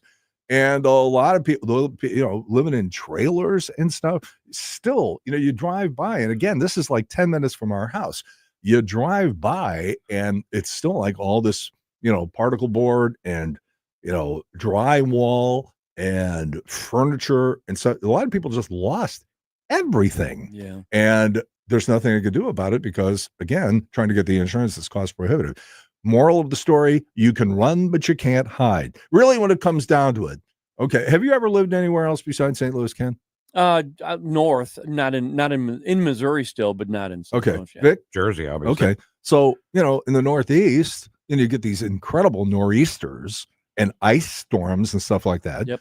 You go to Florida, you get hurricanes. Okay, I'll run away from that. I'll go to the Midwest. Look what just Tornadoes, happened. right? Look what just happened Right, here. right. I took a drive down Lindell yesterday, as a matter of fact. It was my first time actually seeing it in person. You get there, okay, you go north of that, well, then you're under snow all the time in Minneapolis. Go to the Southwest, and that's weird out there because you remember that thing a couple of years ago where because of the climate changing, you had all these rats all of a sudden because there was a bunch of rain that they didn't expect. And the rain increased the vegetation increased the rats, and all of a sudden they've got rats and disease and all that stuff. You go to the coast, you got earthquakes and brush fire. You can run, but you cannot hide. There's no place you can go where you're completely safe. I have sort of a mantra, and it all depends on where you point the spotlight. Yeah. That's really what everything in life comes down to. It's where you point the spotlight. It applies to politics too. You point the spotlight over here, some guy's a great guy. You point the spotlight over there, you find out he's a schmuck. It really depends on where that light illuminates things. Well, Vic, you would be able to tell us up in the Northeast when they had those recent fires. That was uncharacteristic of that area, wasn't it? Jersey Shore, yeah, absolutely. I mean, the Pine Barrens, that's what was on fire. The Pine Barrens. Paulie Walnuts and Christopher got lost in the Pine Barrens. If you remember that. Oh yeah. But when they were trying the ketchup package, yeah, he's like, they're not bad. Yeah. But the Jersey Shore, is depending upon how close to the ocean you are, you have to build your house on like stilts. Yeah. And I my friend from St. Louis, who is a writer for David Letterman, he lost his house, and he's right there in like one of those, what's like not Crown Point, something point in New Jersey. It's right on the water, and he lost his house, and it took about a year and a half, about $800,000 in repair. They made him raise his house by something like 8 feet up on stilts. Yeah. And it's nuts. Every house at the Jersey Shore along the beaches, they're all Just on nuts. stilts. What do you miss about living out east? I miss the Jersey Shore. Yeah, for sure. Food? Food, absolutely. Like what? Even though my wife recreates so many of it. So there's one dish, it was called gabardine and broccoli. So you can't get that kind of macaroni here, that kind of noodle. Say it again. Gabardine and broccoli is how we say it. It's not the right way. It's my people's dialect. Hey, Paulie, go give me some. Right. Yeah. Hey, give me some gabardine and broccoli. But yeah, that, Madison Square Garden. I used to live at Madison Square Garden, concerts, Knicks games, Rangers games, college basketball on Saturday afternoons, that kind of stuff. But other than that, not much. My sister still lives in Chicago. That's where I'm from. And I was there over the weekend. I got a friend who's in pretty bad shape up there. I was visiting him and also visiting my sister. And yeah, I mean, you start talking about food that you recall from the place. You just can't seem to get it replicated. And there have been many attempts at deep dish pizza, which have failed miserably. Yeah. So if you're going to get it there or don't get it at all. I found a place that'll make pizza like New Jersey, so I'm happy. All right, so what did we think of the American Music Awards last night, huh? Oh, That's what you want to do. Bring on Rod Stewart, an 80-year-old man, and give him an award made out of lucite that's got about a 15-inch big, sharp point at the top, and then ask him to go up and down some slippery stairs. Yeah. That's a great idea. Rod Stewart. Yeah. What would be the word when it goes right through you? Anyway. Yeah. So And on your show, are you going to replay any of the list? Any of the list? I don't think I have many of those. Okay. We had all sorts of technical problems, among other things, at that place. That was not a healthy environment. That whole place was sick. And then, do you remember when Channel 30 decides to put a newscast on? And so they are downstairs, Kenny, and they're ripping the hell out of it. We're right above them, above the Channel 30 studios. Yep. Okay. They're ripping everything out of there, and they find asbestos. So now there's guys in moon suits right below us. And one day we come in, there's a hole in our floor. And we're looking down at the guys in the moon suits. I'm like, anybody want to cover the hole?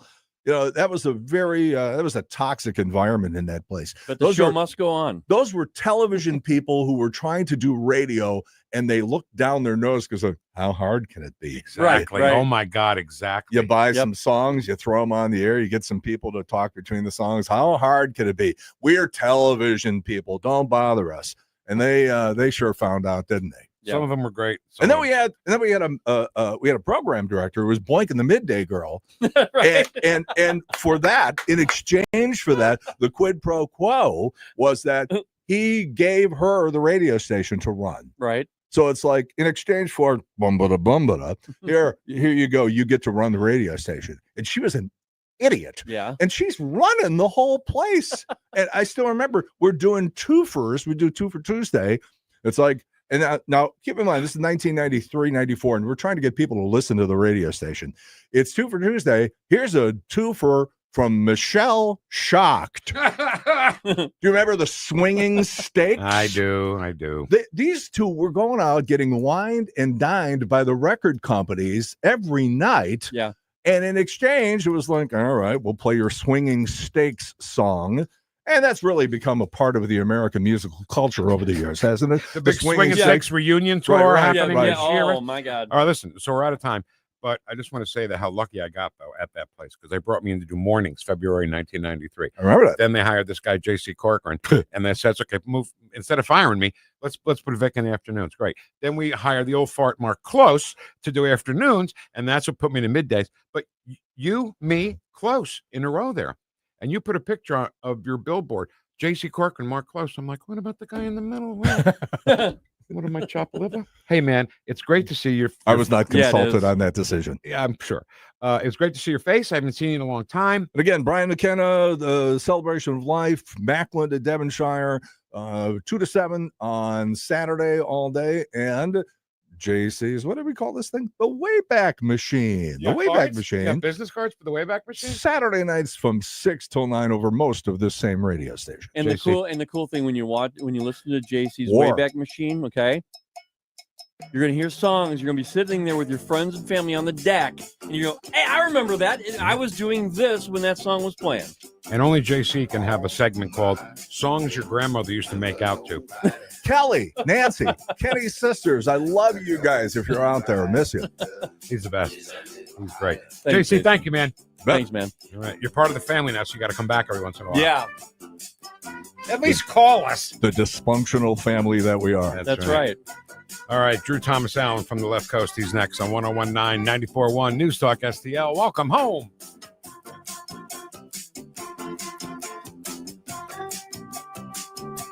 Watch us on our live stream using Rumble, Facebook, and Twitter.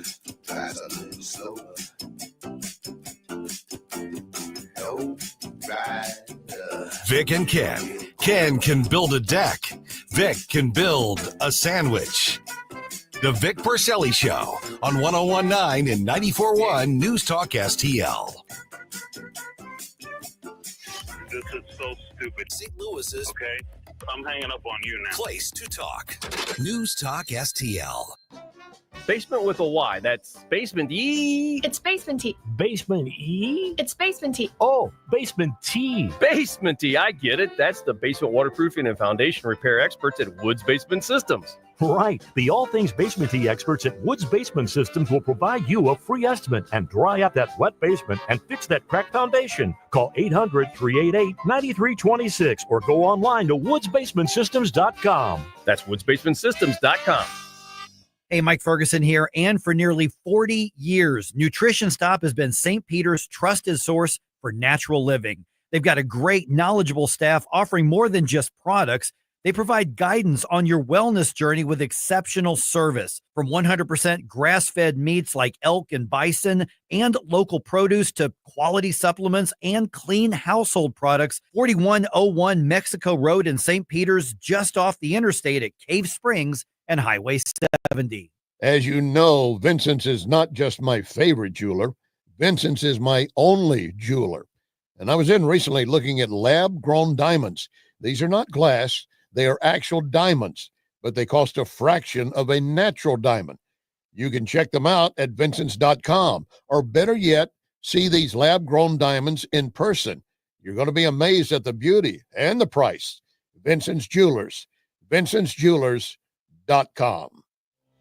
This is Mark Harder with RE/MAX Results, the #1 RE/MAX franchise in the region. As a licensed real estate broker with RE/MAX Results for over 20 years, I've seen the ups and downs of many real estate markets, including the one we're in right now. With the spring market in full swing, now is the time to leap into the buying or selling of your home. Someday is not a day. Today is the day to make your move. Call me at 314-852-8933 or email me at markhardersells@gmail.com.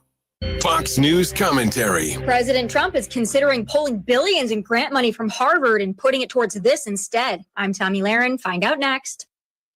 Your life and your loved ones' lives depends on what you've done to prepare. Disasters, shortages, supply chain failures, they're not ifs, they're wins. Don't be left without life-saving medication. The JACE case is a prescribed set of emergency antibiotics, life-saving medications you have on hand before you need them, offering peace of mind, no panicking, fast, affordable, and could save your life. Go to jase.com. Use code RADIO for a discount, because once the shelves are empty, it's already too late.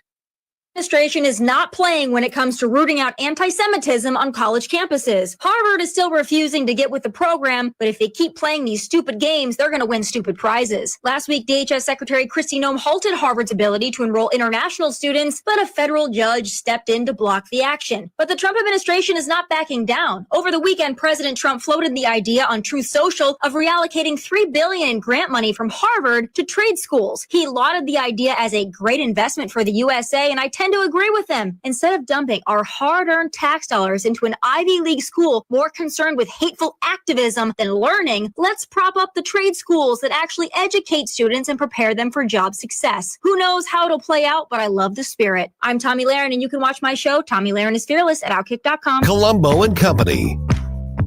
Hope you have a thoughtful, enjoyable Memorial Day weekend. Join us Tuesday to get caught up on all the important news and headlines to start off your week.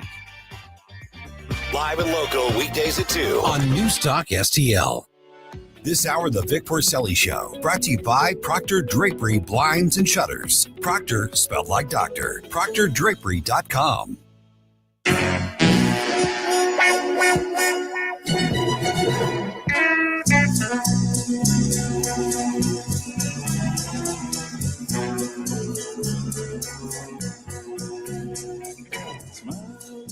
Faces sometimes pretend to be your friend. Talk lines are open now at 314-912-1019.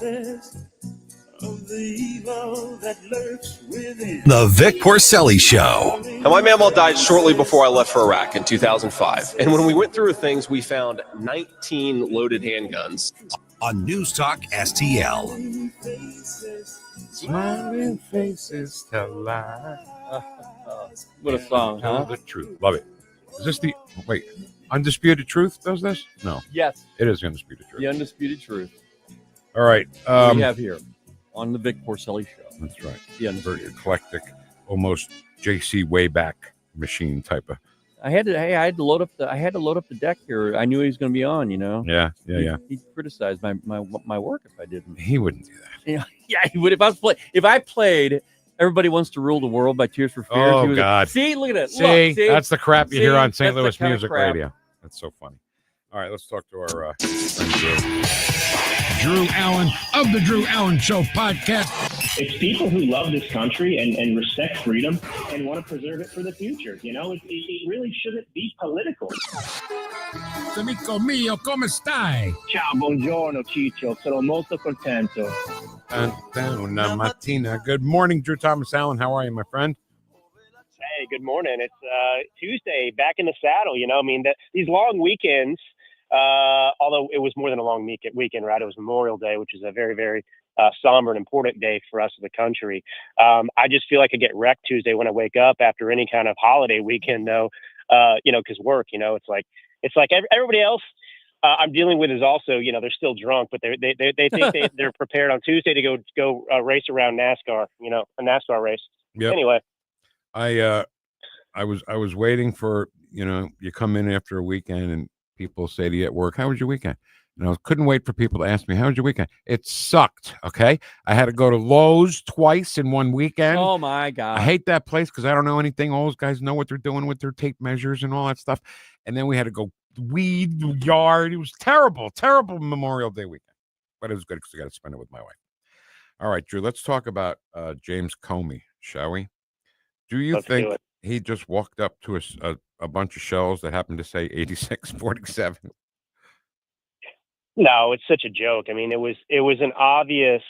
I mean, in the best case, it was just obviously a really an example of really poor decision making. You know, a complete lapse of judgment. Obviously, worst case, you know, it was pretty insidious because you know he's the former FBI director. It did incite copycat cases around the country, and it's not funny ever to insinuate in any way any kind of death, assassination, obviously, of any presidential, any president, you know, in this country or figure like that, you know. Mm-hmm. And you know, it's just, I mean, just think about the guy too. Like his excuse was like, you know, my wife saw it. We had a discussion about what it meant. You know, was it the apartment code to this building, or maybe it's this, maybe it's that.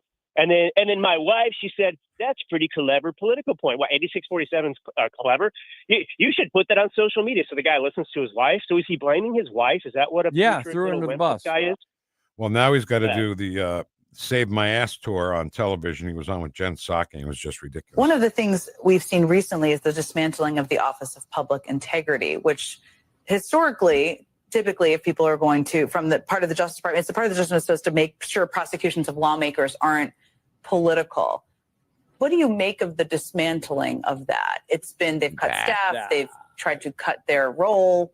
What does that mean? What should people understand about it? Well, these are the people who, through decades and decades, have seen every kind of case. And so they're there to make sure that the work, no matter who's in charge in the White House, no matter who the Attorney General is, that the work is done consistently with previous practice and consistent with the law. I know Republicans these days aren't big in thinking about principle or precedent. Wow. They're going to be deeply sorry that disappears, because someday there'll be a Democratic president and there'll be investigations of Republican office holders. If I'm them, I sure would want these career people in place, making sure that it's done in the right way. They already did it.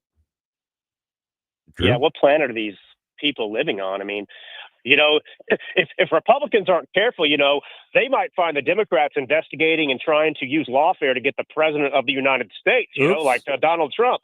You know, these guys are whack jobs. I can't believe these people go on TV and lie like this, you know, with a straight face. And this, by the way, Comey, just objectively, is one of the worst FBI directors in American history since the foundation of the FBI.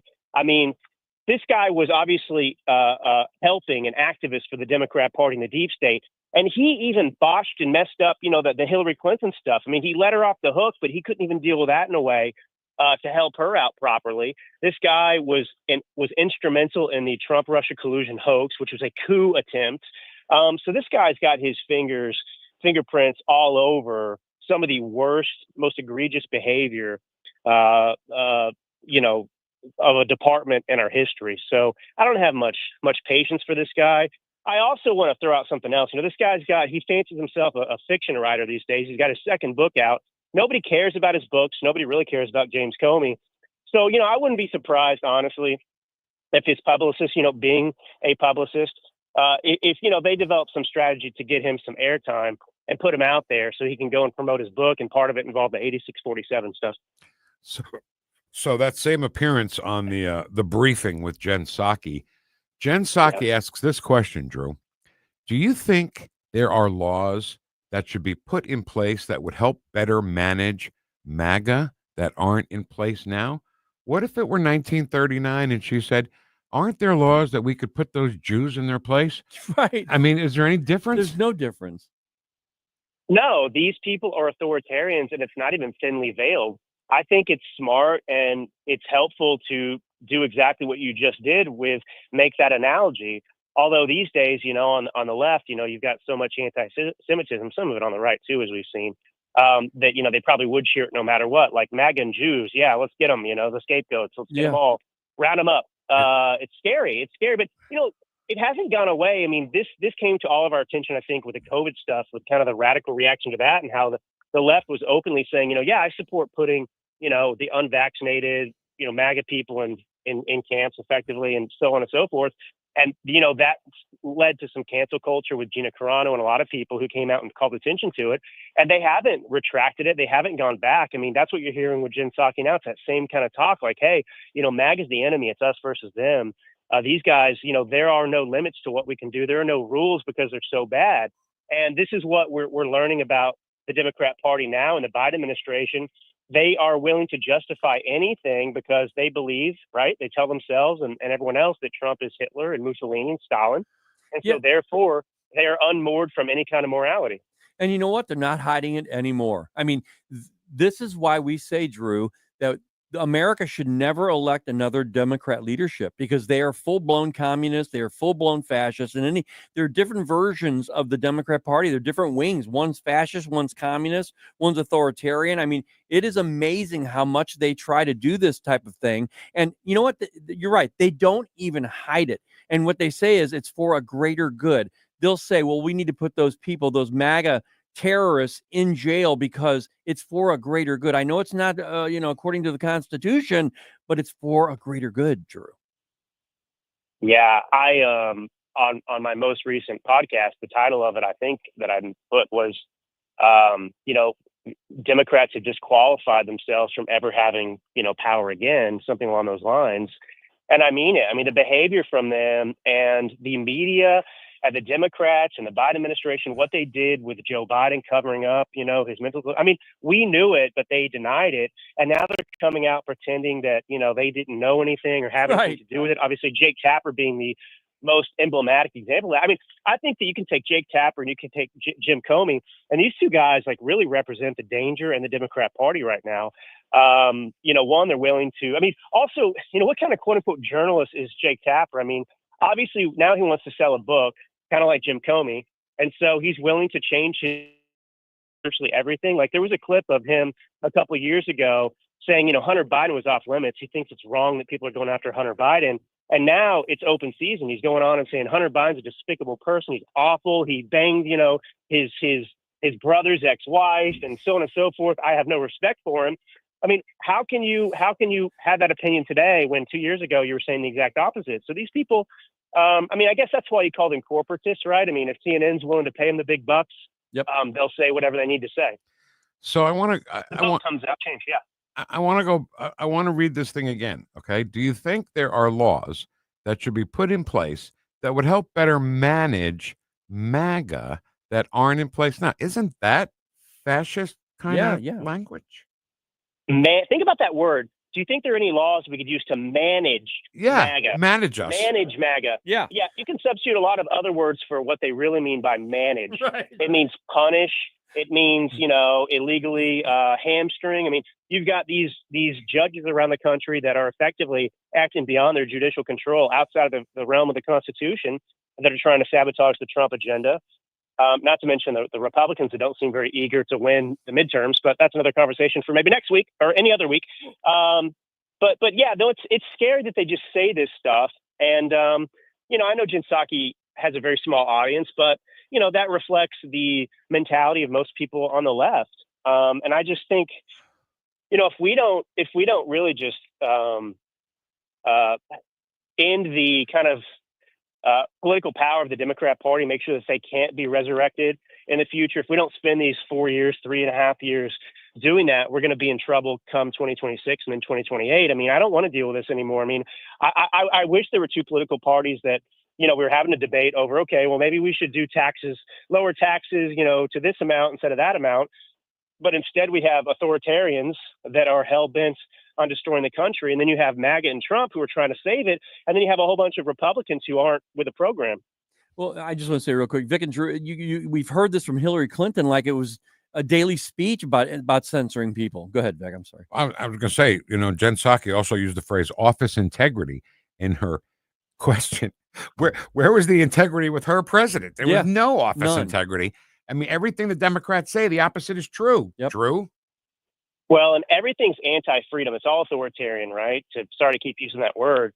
But, these are the people that wanted to establish the Disinformation Governance Board, which would allow basically, people like Jen Psaki to control what could be said and couldn't be said.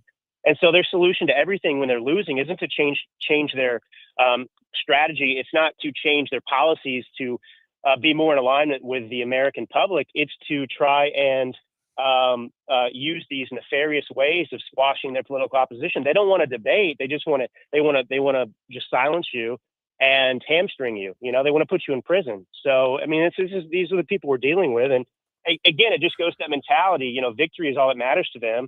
And there's no morality. Jen Psaki doesn't care. It's amazing. Like, these people have families and kids. And I just think, like, what kind of monster are you that you raise a family and you behave this way? Like, what kind of, I don't know. I have the two daughters, I think, man, the way I talk, even on the radio, I mean, just things affect me to think about them a lot because it's an example. Yep. Drew Thomas Allen, the Drew Allen podcast, drewallen.substack.com. Thank you, sir. We'll talk again next week.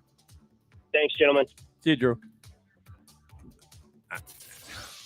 I know, Vic. It's just, they're so stupid and they're so Nazi and they're so fascist, but that's what they say about us.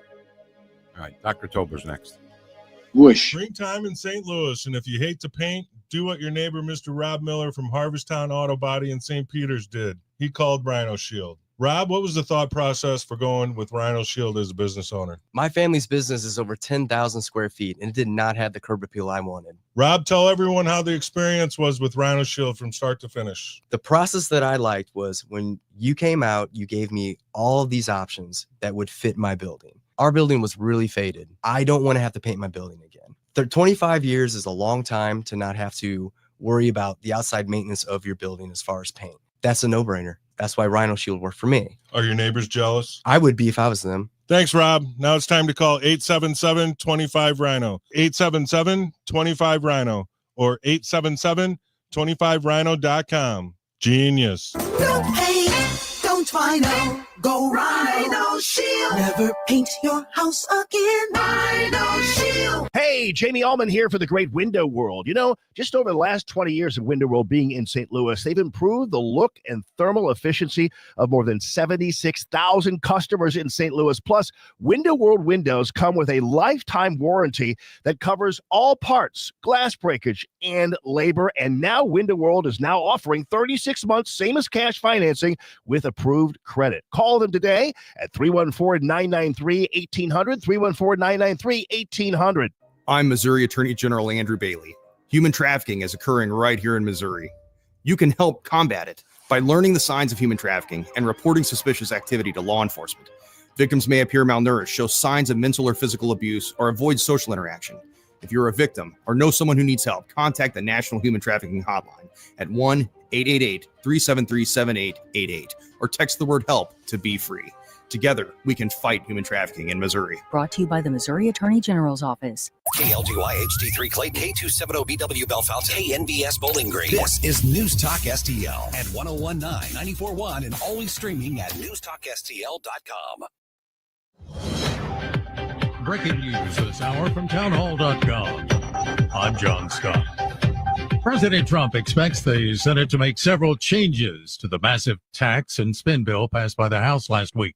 White House correspondent Greg Clugston reports. Over the holiday weekend, House Speaker Mike Johnson cautioned senators not to meddle with the bill too much, given how difficult it was to get the measure approved. But the president made this prediction. I think they're going to have changes. Some will be minor and some will be, fairly significant. There are several Senate Republicans who want to see deep spending cuts and a bill that doesn't blow up the deficit. Greg Clugston, Washington. So at townhall.com, 3 more of the 10 inmates who escaped from a New Orleans jail early this month have now been taken back into custody in 2 different states. One of the men was arrested in Baton Rouge by local police, while 2 others were arrested in Walker County, Texas. That's according to a social media post from Louisiana State Police. 2 more inmates remain on the lam. Authorities have been scouring New Orleans for the men after they escaped in a May 16 jailbreak. That's correspondent Haya Panjwani. Americans' view of the economy improved in May after 5 straight months of declines in consumer confidence to its lowest level since the onset of the COVID-19 pandemic. The Conference Board said its consumer confidence index rose 12.3 points in May to 98, up from April's 85.7, its lowest reading since May of 2020. It's the last day to book a flight on Southwest Airlines without being hit with a fee to check bags after the airline abandoned a decades-long luggage policy. Southwest Airlines will start charging many of its customers a fee to check bags beginning on Wednesday. The airline announced this change back in March. More of these stories at townhall.com.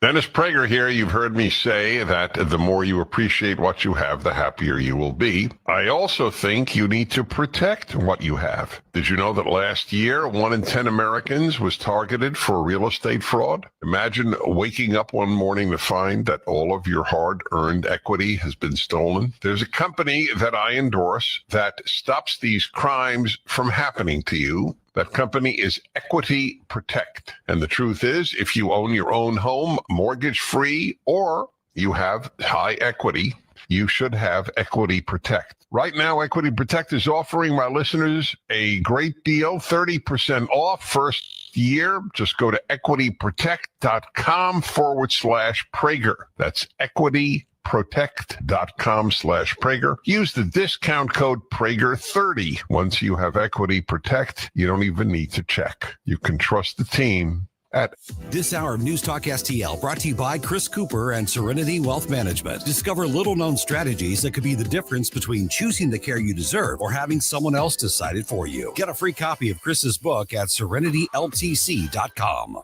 Another RX Watch, brought to you by Onder Law.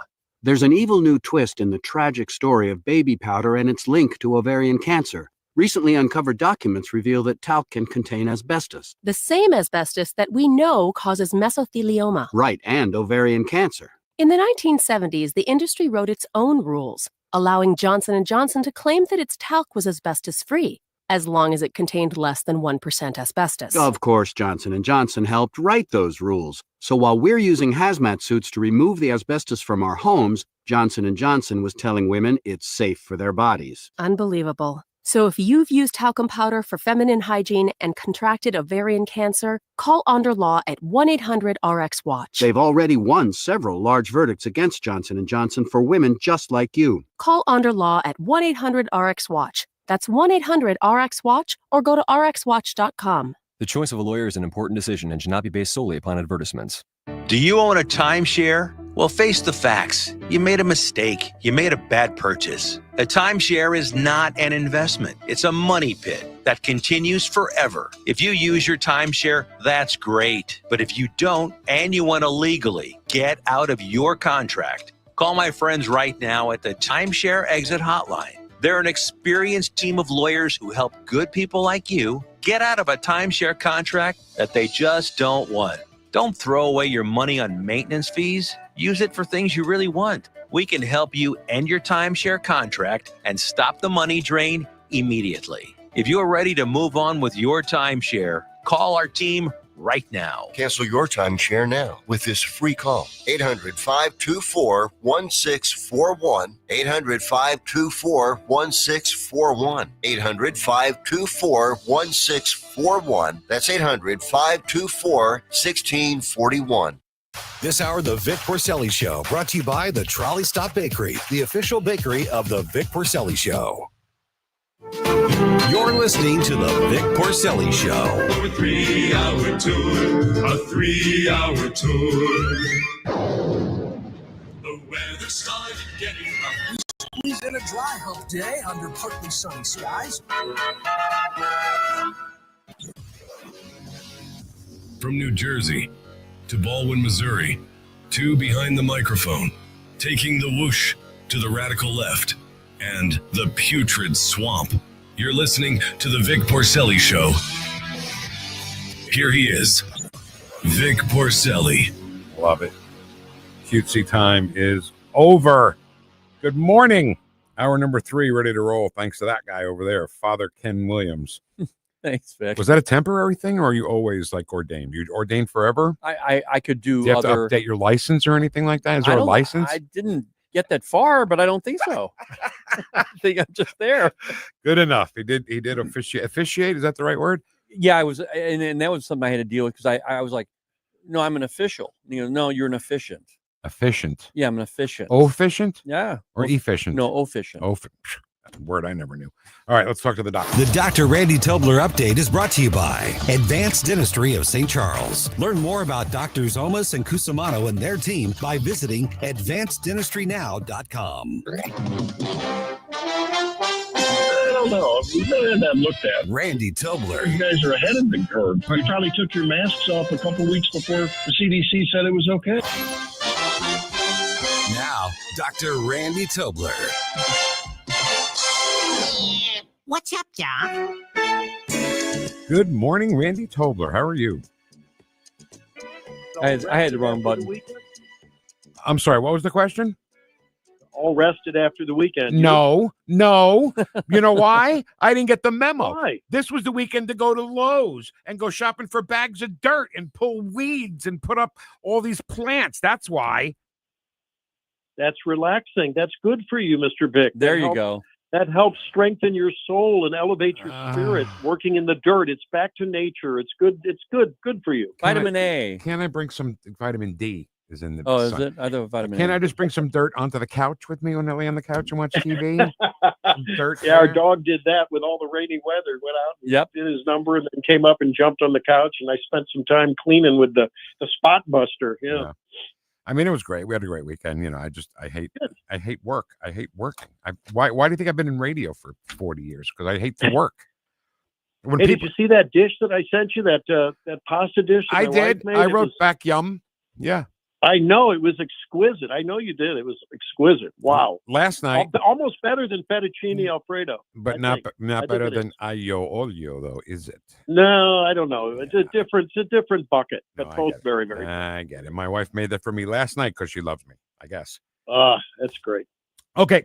So I don't think, Dr. Tobler, that you and I and Ken have spoken about President Biden's cancer diagnosis that we found, ironically and coincidentally, the day after the Robert Hur audio was released. Yeah. What do you think about that? You don't just get cancer and metastasize to the bones in 2 days, right? Yeah, I was surprised that it came out, a few days later that he had not been screened with the PSA, that blood test for the prostate-specific antigen that goes up with almost all prostate cancers. There are very rare cases when it doesn't go up and there's a cancer. But I was surprised that hadn't happened since, 2014, I recall. So I'm unclear whether maybe he had it then and they just stopped screening, because once you have it, you have it. But they would have still been following it, I would have thought, if he'd had a diagnosis of cancer to see if it was progressing or not. Maybe he didn't want to be screened. Maybe the doctors were just following the current recommendations by most of the societies that look at this, American Cancer and others, say that, after about age 70, that really should be a very, individualized case-by-case discussion with your doctor.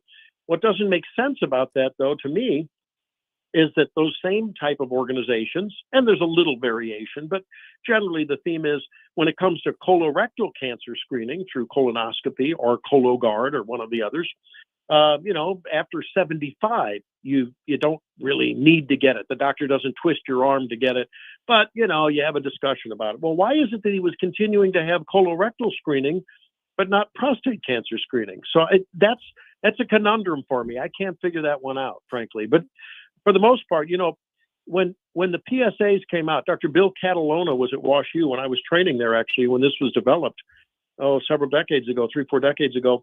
And the PSA, I think at first became sort of universally used annually for most guys around 50 or over.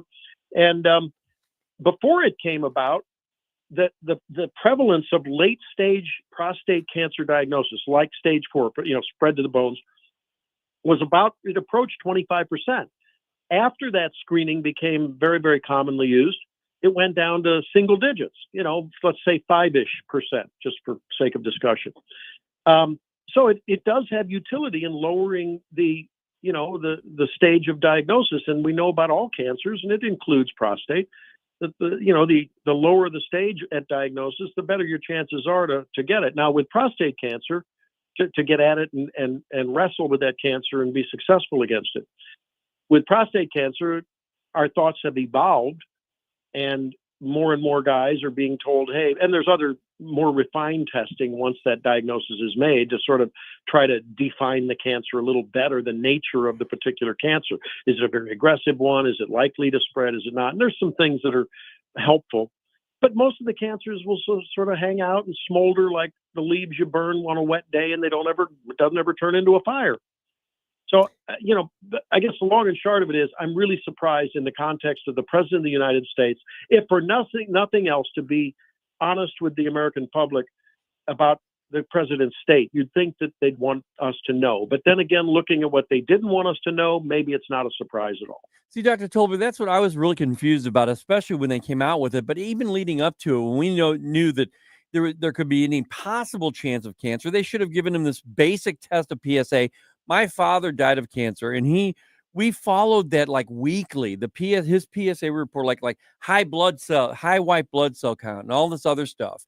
We were, as a family, we were like following it. It was like reading an updated schedule or something like that. Reading today's headlines, because we were trying to figure out if he was getting into remission or if it was getting worse and all that. And unfortunately, it was getting worse. But the thing is that they should have been reporting that to us, and they claim that he didn't get these things. That's just a lie. That's a plain lie. Well, I don't know. I mean, I don't have proof of that, but it sure. Well, I don't have proof either, but my God. But I mean, the fact that they pulled the wool over our eyes, or tried to. I mean, how foolish of them, when the wool was plainly in front of our eyes, and the emperor had no clothes. I mean, when they were trying to cover up his decline, that was perfectly obvious. I mean, they would stop at nothing to keep him in power. And certainly, if that diagnosis came out, and if they knew about it, and let it out, obviously that would certainly hurt his chances. No one would, well, not no one, but I think people would have pause to vote for a president who is riddled with cancer. I mean, any of us who have been seriously ill, I've been there. Vic, you've been there. I don't know, Kenneth, maybe you've been there. That distracts you. It takes you off your game. You can do your job, but do you do it as well as when you're not distracted with an existential threat to your health? So I don't know. I mean, the whole thing doesn't smell right to me. I wish him well. I hope that he's able to get some survival at this late stage, and the data suggests he will be able to, not knowing any more than I know about it in his case. But you're right; it just doesn't sound right, and it wasn't fair. But again, that's their track record, so I guess it's not surprising. I think something you said there, Doctor, I think is so important in the difference between people who call themselves liberal, people who call themselves conservative. You said, I wish him well. I hope he gets well. And the liberals are like, oh, I'm sorry Crooks missed when he tried to shoot Trump. I think that's it. They wish death on people. And we're like, Joe, I didn't like Joe, but I hope he gets better. Yeah, it's clear to me that the guy was probably so out of control and had so little agency in what's going on in his life that he was manipulated in so many ways. And it's sad, especially a guy that is and gravely ill. We heard about this back pain that's why he had the funny gait. And I just wonder if this wasn't maybe, and I don't know where the cancer spread to, but it's very commonly spread to the spongy bones that are in the vertebra. It's a common place for cancer metastases to occur. So you just wonder if maybe that was a sign or symptom of what was going on. I don't know. It's speculation.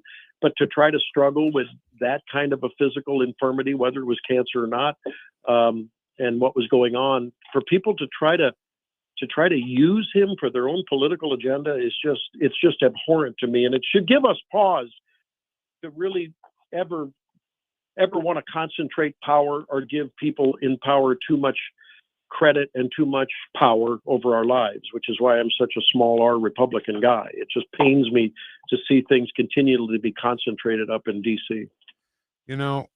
When this was going on, Jake Tapper played right along, sharp as a tack. Mm-hmm. We have to run after him in the hallways. He runs by so fast.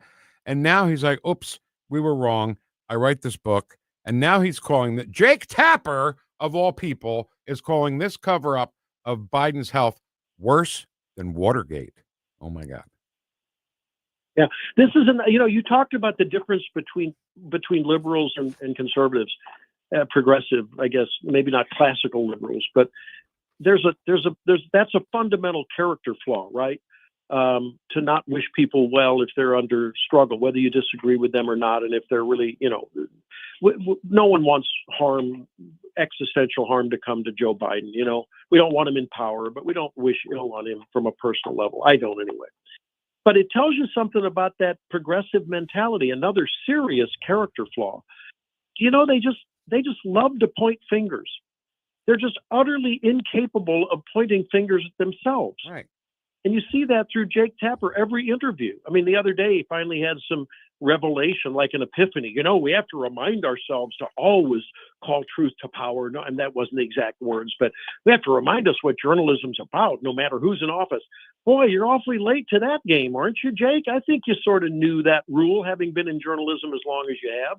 And they're just utterly incapable of just pointing the finger at themselves and saying, we screwed up. We got it wrong. Our bias just took us into places that no journalist should go. They should really retire in disgrace, people like Jake Tapper. I mean, they just don't deserve to be called journalists anymore. And to find out that Hunter Biden was supposedly calling some of the shots for America. Wow. Are you kidding me? Unfortunately, I guess we're not kidding anyone, are we? I mean, I guess that appears to be the truth. And unelected, non-confirmed aides to the president appeared to be. I mean, you wonder, were they literally just one after another auto-penning whatever they thought was the right thing to auto-pen under Hunter or under Chuck Schumer or under AOC or under Bernie Sanders? Who was directing them? I don't know. You talk, and they have the gall to talk about they did this in the name of protecting democracy. I mean, that's a throwback to Peter Strzok and Lisa Page. I'm the insurance. We're the insurance policy. Wow. Are these people haughty and arrogant and full of themselves and addicted to their power?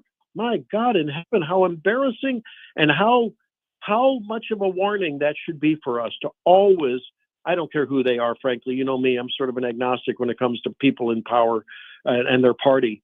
Be careful. When people have power, they'll do anything to hold on to it. Anything. That's why we created the acronym EDSTOIT. Everything Democrats say, the opposite is true. And the more you think about that, the more it happens one day after the next.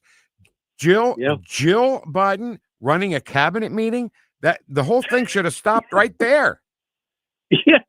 And the thing is, we saw it. I mean, we're not, well, I mean, we're sort of media types, but we're not journalists, but these journalists were in the room filming that. I mean, they were there, they saw it viscerally, they experienced it. And for them to not dig deeper and start doing some serious Watergate style investigation, certainly there was a deep throat somewhere in that administration. Well, one guy quit, right? He quit because he could know. That's what Alex Thompson said from Axios yesterday to Shannon Bream. It's like one guy just quit the administration. He couldn't be a part of it anymore. I mean, those guys were, if they'd have been asked in the right way by the right journalist with the right opportunity to have some serious fame and maybe fortune by being the whistleblower on the whole charade, they would have answered. They were never asked. The media didn't want to know because they did know, but they didn't really want to know. You know what I mean? It's they just weren't honest with themselves, or maybe they were, which makes it even worse. Yeah, that's what I think. That's one of the worst parts of it. And Vic and Randy, do you guys think that anybody from the Trump administration is going to is right now in the process of trying to set up an investigation on this? Because it needs to happen. There needs to be a full blown like J6 style group of people behind the scenes just working on this to try and get to the bottom of it. And the left is going to say he's just retaliating. Too bad. But that's what they're going to say. I know, but you know what? They should say, go to hell. It doesn't matter what the truth Sit down, is. shut up. It just matters what they say on the nightly news every night. It's true. You're right. Oh, my God. I'm not sure if I want them to waste a lot of time on investigations. We saw what happened with the Benghazi thing, and, they've got a lot of serious business to do. I mean, it's somewhere. This should be probably a DOJ level investigation. But then again, I don't know what statute was broken. That's the problem. I mean, I don't know if there's a statute that controls the executive branch use of the auto pen. Is there anything that granular in the statutes? I don't know. It never happened before. Lawyer. This is the precedent. Yeah. Right. Years from now, they'll talk about this is the precedent, the auto pen, the Joe Biden auto pen precedent. I don't know. Yeah. All right, Dr. I don't call it a scandal, though. Everyone calls it a scandal. I think that's a misnomer. It's not a scandal. It was basically doing what politicians do, and the media have become sort of sympathetic to the political way. If they just told us often enough and in many different ways on many different platforms that Joe was okay, if they just told the lie, they thought we'd believe it, right? I mean, that's what politicians do. So I think they had fallen prey to that MO, and obviously it didn't work. But I don't think it's a scandal. There's no scandal there. It was in clear view to see. They were just complicit, and they thought they could tell us a lie over and over again, and we'd believe it. So what's the word? If the word's not scandal, what's the word?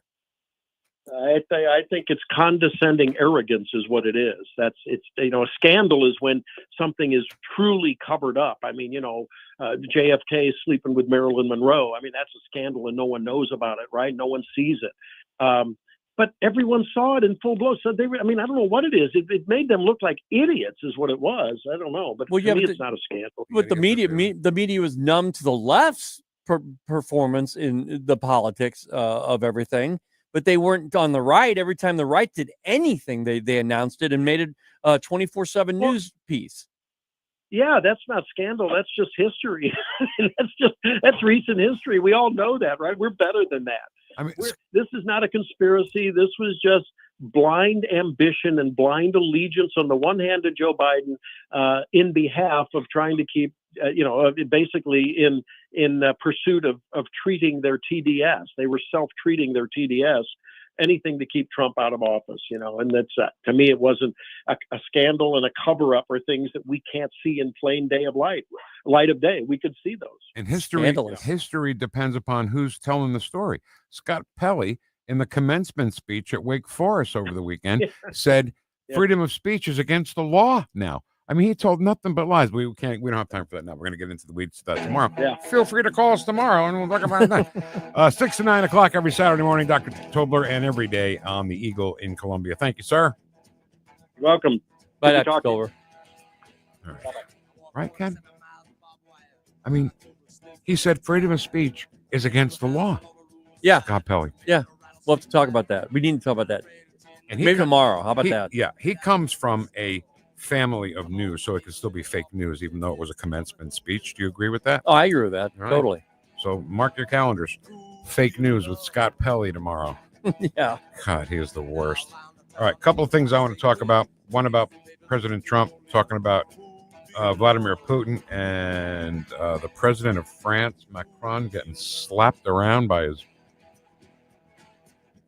person that he's married to. His partner. It's next on 1019 94.1 News Talk STL. Number one for live and local conservative talk. Follow us on Rumble at News Talk STL.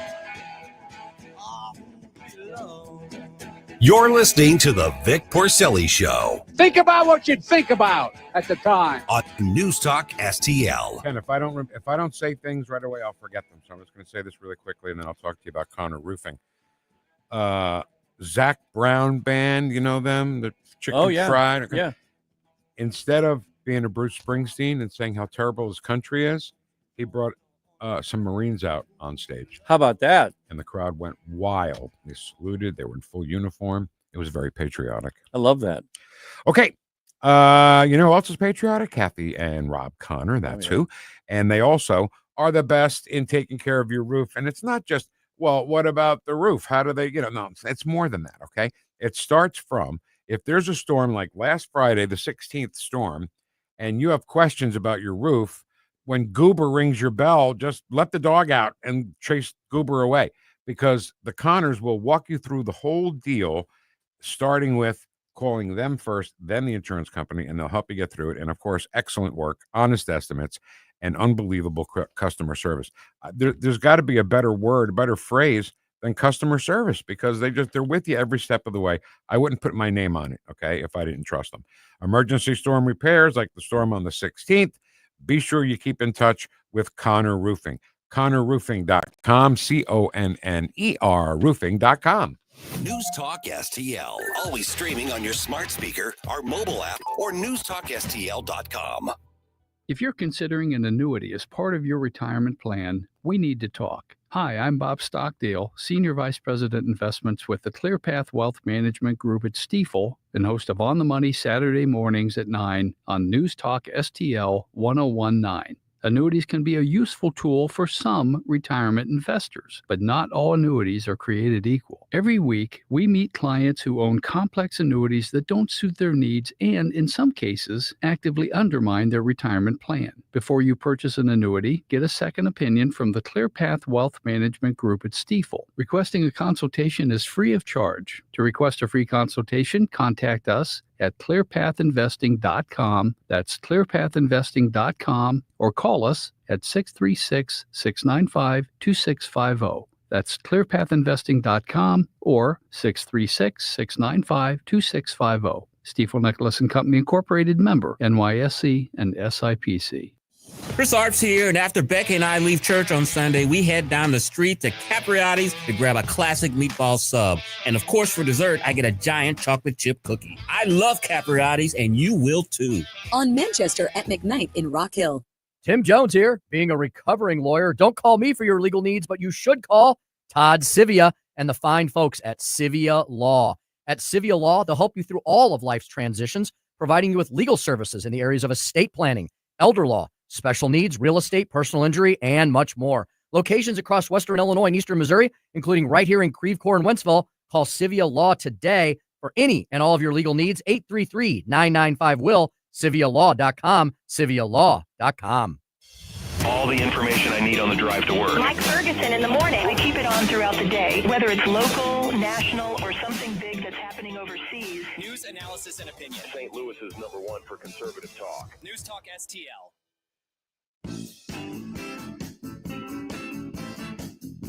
Talk lines are open now at 314-912-1019.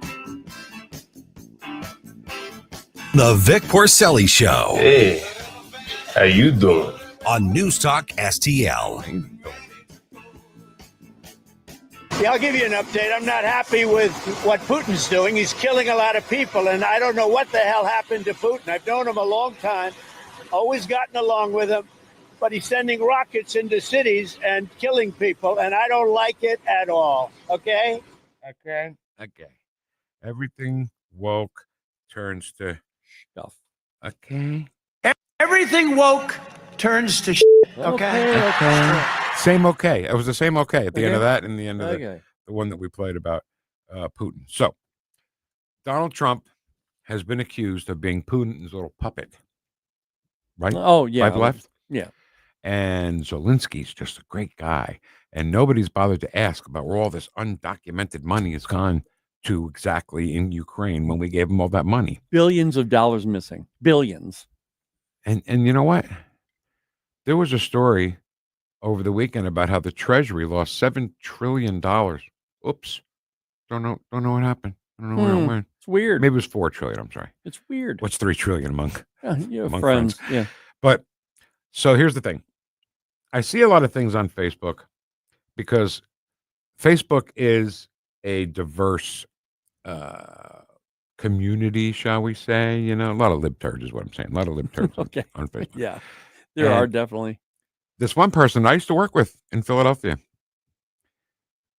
you know, they have made it so that you don't want to, do I want to be friends with this person anymore? That's what they do, Right. you know? Right. But he said, did you hear what Trump said about Putin? Oh my God, it's definitely time for the 25th Amendment. I was like, wait, hold on. When he didn't say anything bad about Putin, he was Putin's puppet. Right. Now he does, and now it's bad. Now we need to invoke the 25th Amendment. There's just another example of the proof that they don't care what he's saying. It's about what they're going to deliver as far as a narrative. That they don't care, Vic. He could say anything. It doesn't matter. That's why when somebody said, "Oh well, he said this," he's just fuel for the fire. No. It doesn't matter what Donald Trump says. President Trump can say whatever he wants. And you know what? That's the reason why I say, go Trump, say whatever the hell you want, because it doesn't matter anymore. No matter what he says, they're going to try and build something against him. Yeah. So Trump's damned if he does, damned if he doesn't. Yeah. That's basically the situation he's in. Yeah. And I say, just use your own personality. Trump as Trump, not president, just Donald Trump. Use your personality. You're not running for re-election again. Come on, do your thing. Do what you got to do to make this country great again. That's what I say. What are you saying? No third term? Is that what you're saying? That's so funny. He's such a troll. Sorry. He is a troll. All right. Next thing I want to talk about is, what's his first name? Emmanuel? Is it Emmanuel Macron? I think, yeah, Emmanuel Macron. Macron. You're saying it like Macron. croissant. Macron. Do you say croissant? Yeah, I say. No, you don't. Like puffo. You know how those commercials, like, I think that they can barely say it, get the word out. It's so pretentious. It's like, I don't know what's wrong with you. I swear to God. it's just Anyway, the president of France, President Macron. If you say that one more time, I'm going to throw something at you. I swear to God. I think you say croissant at the restaurant. Can I have a croissant? Ugh. Give me a croissant. Will you give me one of them? Give me a crescent. Give me one of them croissants. Oh my God, crescent. I wonder if that's what. That's Is it. Is that what it means? I think so. Oh, you're an ass. I think it is. All right. So President Macron of France got bitch slapped by his husband, partner. It looks like a guy with a wig, doesn't it? Oh, big. So they're arguing, I guess. He's not quite totally in the shot, just his head. And then you see two hands come up on his face and push him away. Those were the hands of his partner. And the look on his face when he saw that the media was looking at him was so funny. Right. And then all of a sudden it's like, oh, that's so funny, honey. Come on. We're just joking. And you know how, like, when you walk formally with a lady, you put your arm like this and she grabs like right at the elbow, grabs your arm. Right. He's doing that, like almost pushing her over. Take my elbow. And she wouldn't do it. She would not take his arm. Now, that video, Ken, my wife brought this up to me. I completely missed it.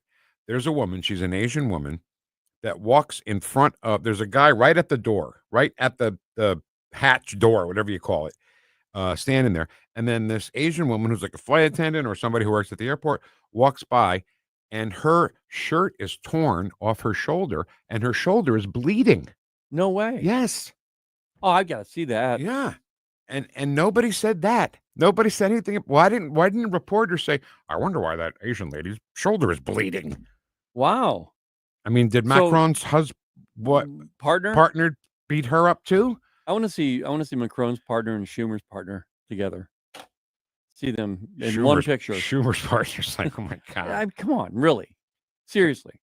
Ken, I'm going to find you this video and I'm going to send it to you.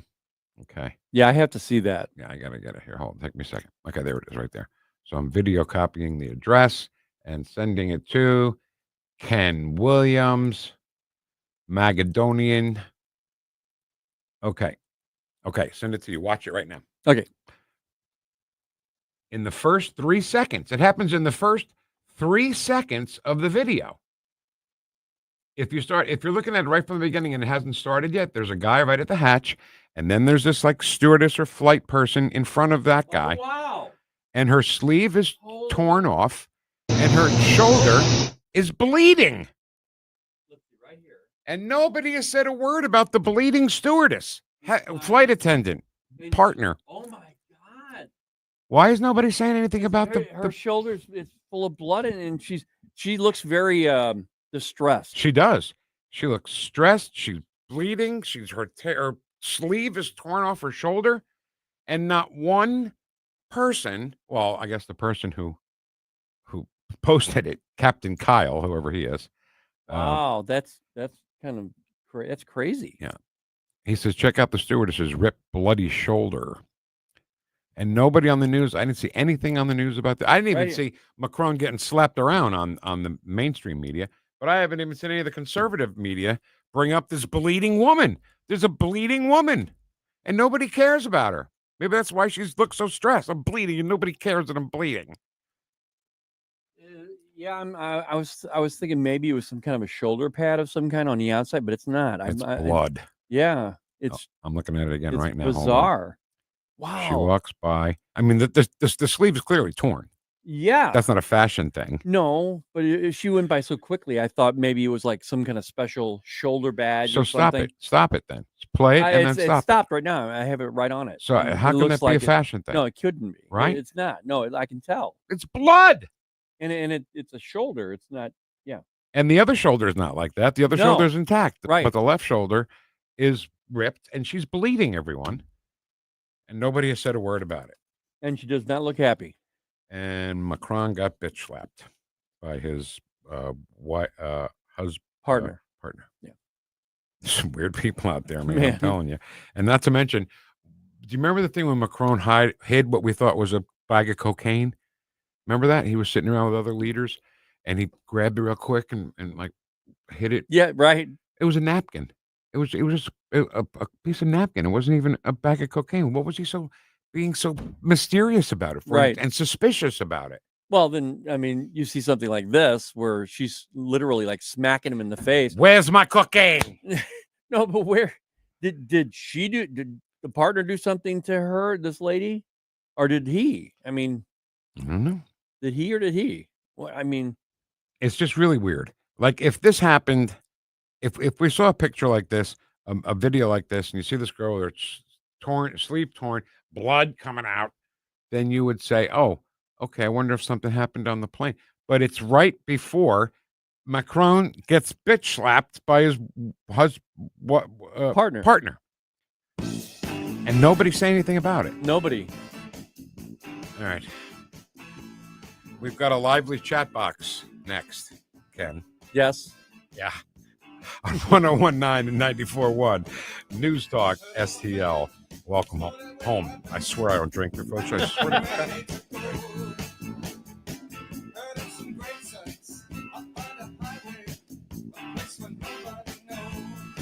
Watch us on our live stream using Rumble, Facebook, and Twitter. The Vic Porcelli Show. I'm not going to Disney World or any other world. This is News Talk STL at 1019, 94.1, 99.1 HD3 and NewstalkSTL.com. Tim Jones and Chris Arps in the afternoon. Tim Jones here for the Tim Jones and Chris Arps Show, wishing you a very safe and blessed Memorial Day weekend. Remember the reason for the season: honor those who have given all so that we may be free.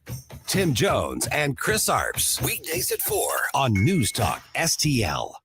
To our brave police officers and first responders, we say thank you for risking your lives to protect us. To all the incredible volunteers who've joined hands with the David Dorn Foundation to raise funds for equipment and services, we extend our heartfelt gratitude. We stand strong with our volunteers who give their time, talent, and dedication as a shield of support for those who rush into danger. The David Dorn Foundation gives a big thank you from our heart to yours. Visit dornfoundation.com and join as a volunteer.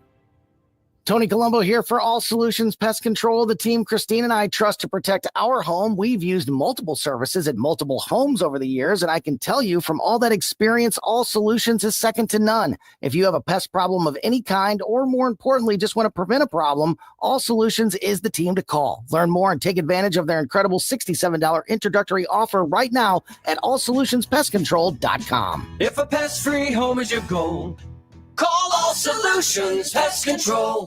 Why leave your company's story to chance? In today's digital world, video content isn't just an option. It's essential for your success. At Blue Ocean Media Group, we've spent decades crafting compelling visual stories for businesses just like yours. From concept to completion, our award-winning team transforms your vision into powerful video content that connects with your audience and drives results. Don't trust your brand to amateurs. Partner with Blue Ocean Media Group. Visit blueoceanmediagroup.com today, and let's bring your story to life.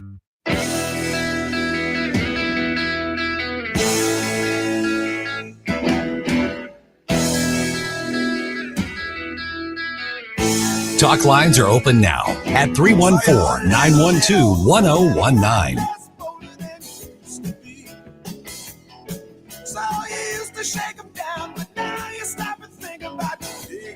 Hi, this is Joe DeVito, and you're listening to Vic and Ken on 1019 and 94.1 News Talk STL, and I'm completely nude. Well, that was a tough one to get through, seeing Joe DeVito nude. Yeah, it was tough, but we did it. Doing the promo for us. Thanks, Joe.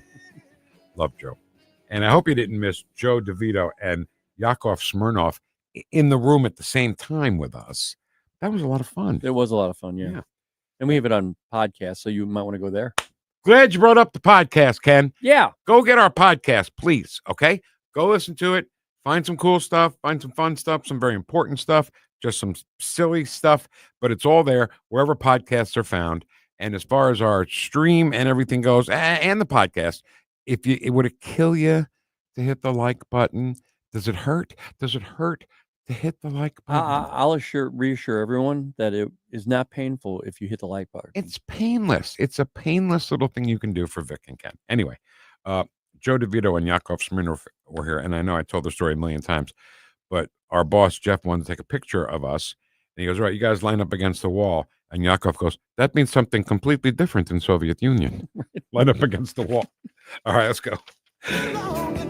Bob Seger, Super Bowl Band. Why are we listening to Bob Seger? So there we go. All right. Ed Stoit is in first. He has 1 and a question mark. 2. 101 has a 2 and a question mark. You guys can't count. What's the problem? I pledge allegiance to the flag of the United States of America. No fair election. No peace. No fair tariffs. No peace. Ooh, peace. Good morning, all you beautiful, mega, MAGA, ultra-patriotic, deplorable, garbage, deplorable freedom. Deplorable is in there twice. Yeah. Deplorable free. He's just trying to step me up here. Freedom fighting guy. Interesting that many conspiracies seem to be true more often than not. Most of them are. They're turning out to be. 101 straight up says 2 question mark. Good morning, Americans. So happy it's Tuesday. So happy it's Tuesday. What's the acronym for that? So happy it's tried to get me, didn't you? No, I would never do that. No. Don't you cuss on this here radio. Hopefully some common sense and truth rub off on people. Okay, so JC is not a conservative. No. We all know that. No, we know. He's doing a show on a conservative station. Give him credit for that. Yeah. And he's an old friend. And it's a great show. It is a great show. And we can separate the two. Your vibe attracts your tribe. This Saturday. Yeah. Yeah. The memorial for Brian McKenna. Climate change, man. Yeah. I tried to listen this past weekend. Heard an interview with Tom Hanks. Yawn. It's okay. He's got some great music in there. What a cool song. I think that was for Lowrider. When he said Gulf of Mexico and Vic corrected him to Gulf of America. I thought, oh, here we go. Here we go. Here we go. But he held back. Lowrider. You know they're using that song for a damn I hate it. pharmaceutical company. Keep Oh, you going slower. I He tries hate to be it. sexy. Yeah, he does. It adds a little bit to it. Yeah. So now that you brought that up, Mybo. Have you seen the commercials from Mybo? Yeah. Mybo. Oh, yeah. I'm expecting the Kool-Aid guy to burst through the wall and go, oh, I'm thinking of Fast Times at Ridgemont High. Why? Because that song's in it. What song? Oh, yeah. Beautiful. That song. It's in the Kool-Aid commercial, too. Is it? Yeah. When the pitcher of Kool-Aid bursts through the wall and goes, oh, yeah. Oh, okay. You are killing me. That was a good joke. That was a funny joke. I didn't know if it No, was... no, you don't. You hate my jokes. You hate me, and you hate my jokes. Drew! Thank God he's on now. Didn't Conehead Coney find shows with a message in the past as well? What are the odds? I don't remember the other one. Comey is the suck. It says Comey is the suck. I could see that. I'm not sure what he's trying to say. The information suck. So unknown aides ran the country for Biden, and the Dems went nuts over unelected Doge personnel who are 100% transparent and working with President Trump. Boy, that is a great point. Yeah. Okay.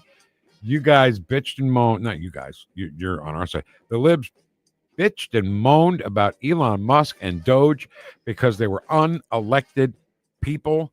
And I don't remember Jill getting elected for anything. I don't remember Hunter getting elected. Didn't Hunter run and get all those votes? Wasn't it Hunter? Yes, he was voted in to be chief of cocaine sniffing. And then John Kerry, who's had all that money for climate change. He was in control of $1.7 trillion. Remember that? Was that a cabinet post? No.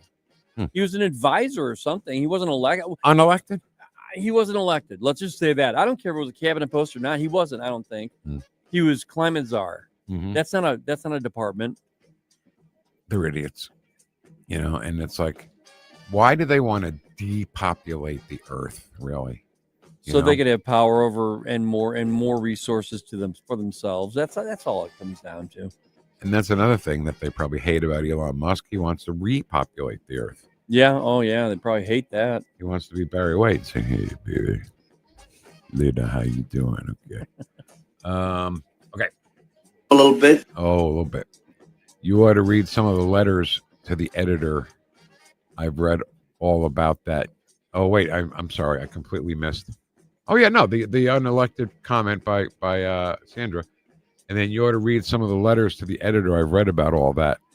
Cat lady, people are just flat out lying and freaking out. Weird.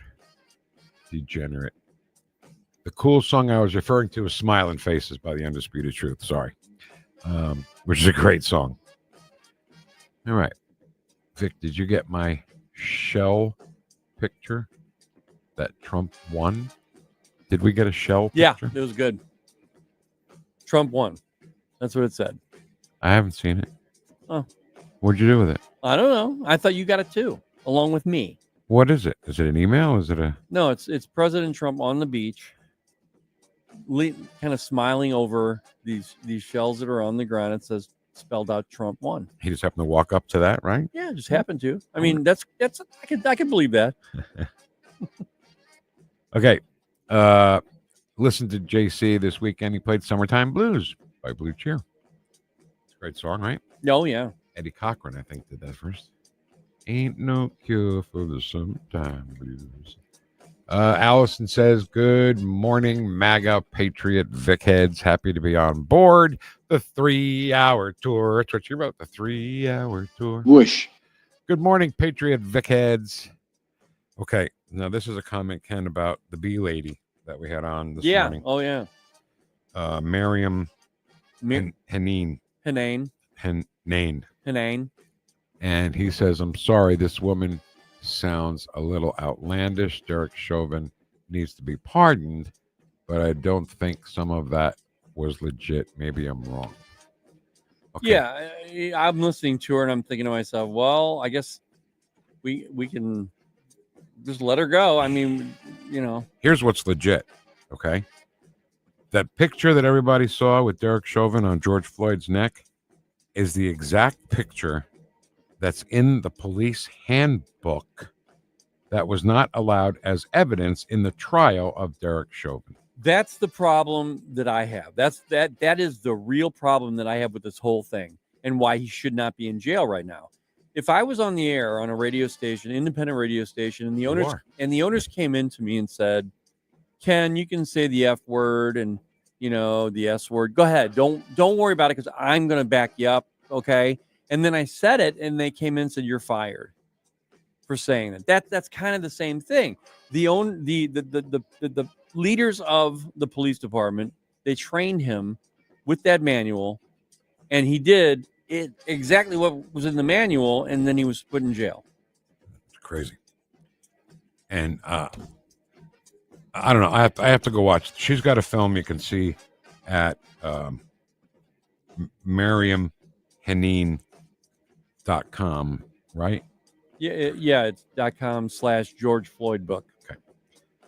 And I'll go watch it myself. The real timeline. We'll talk about the real timeline because there was a response question too.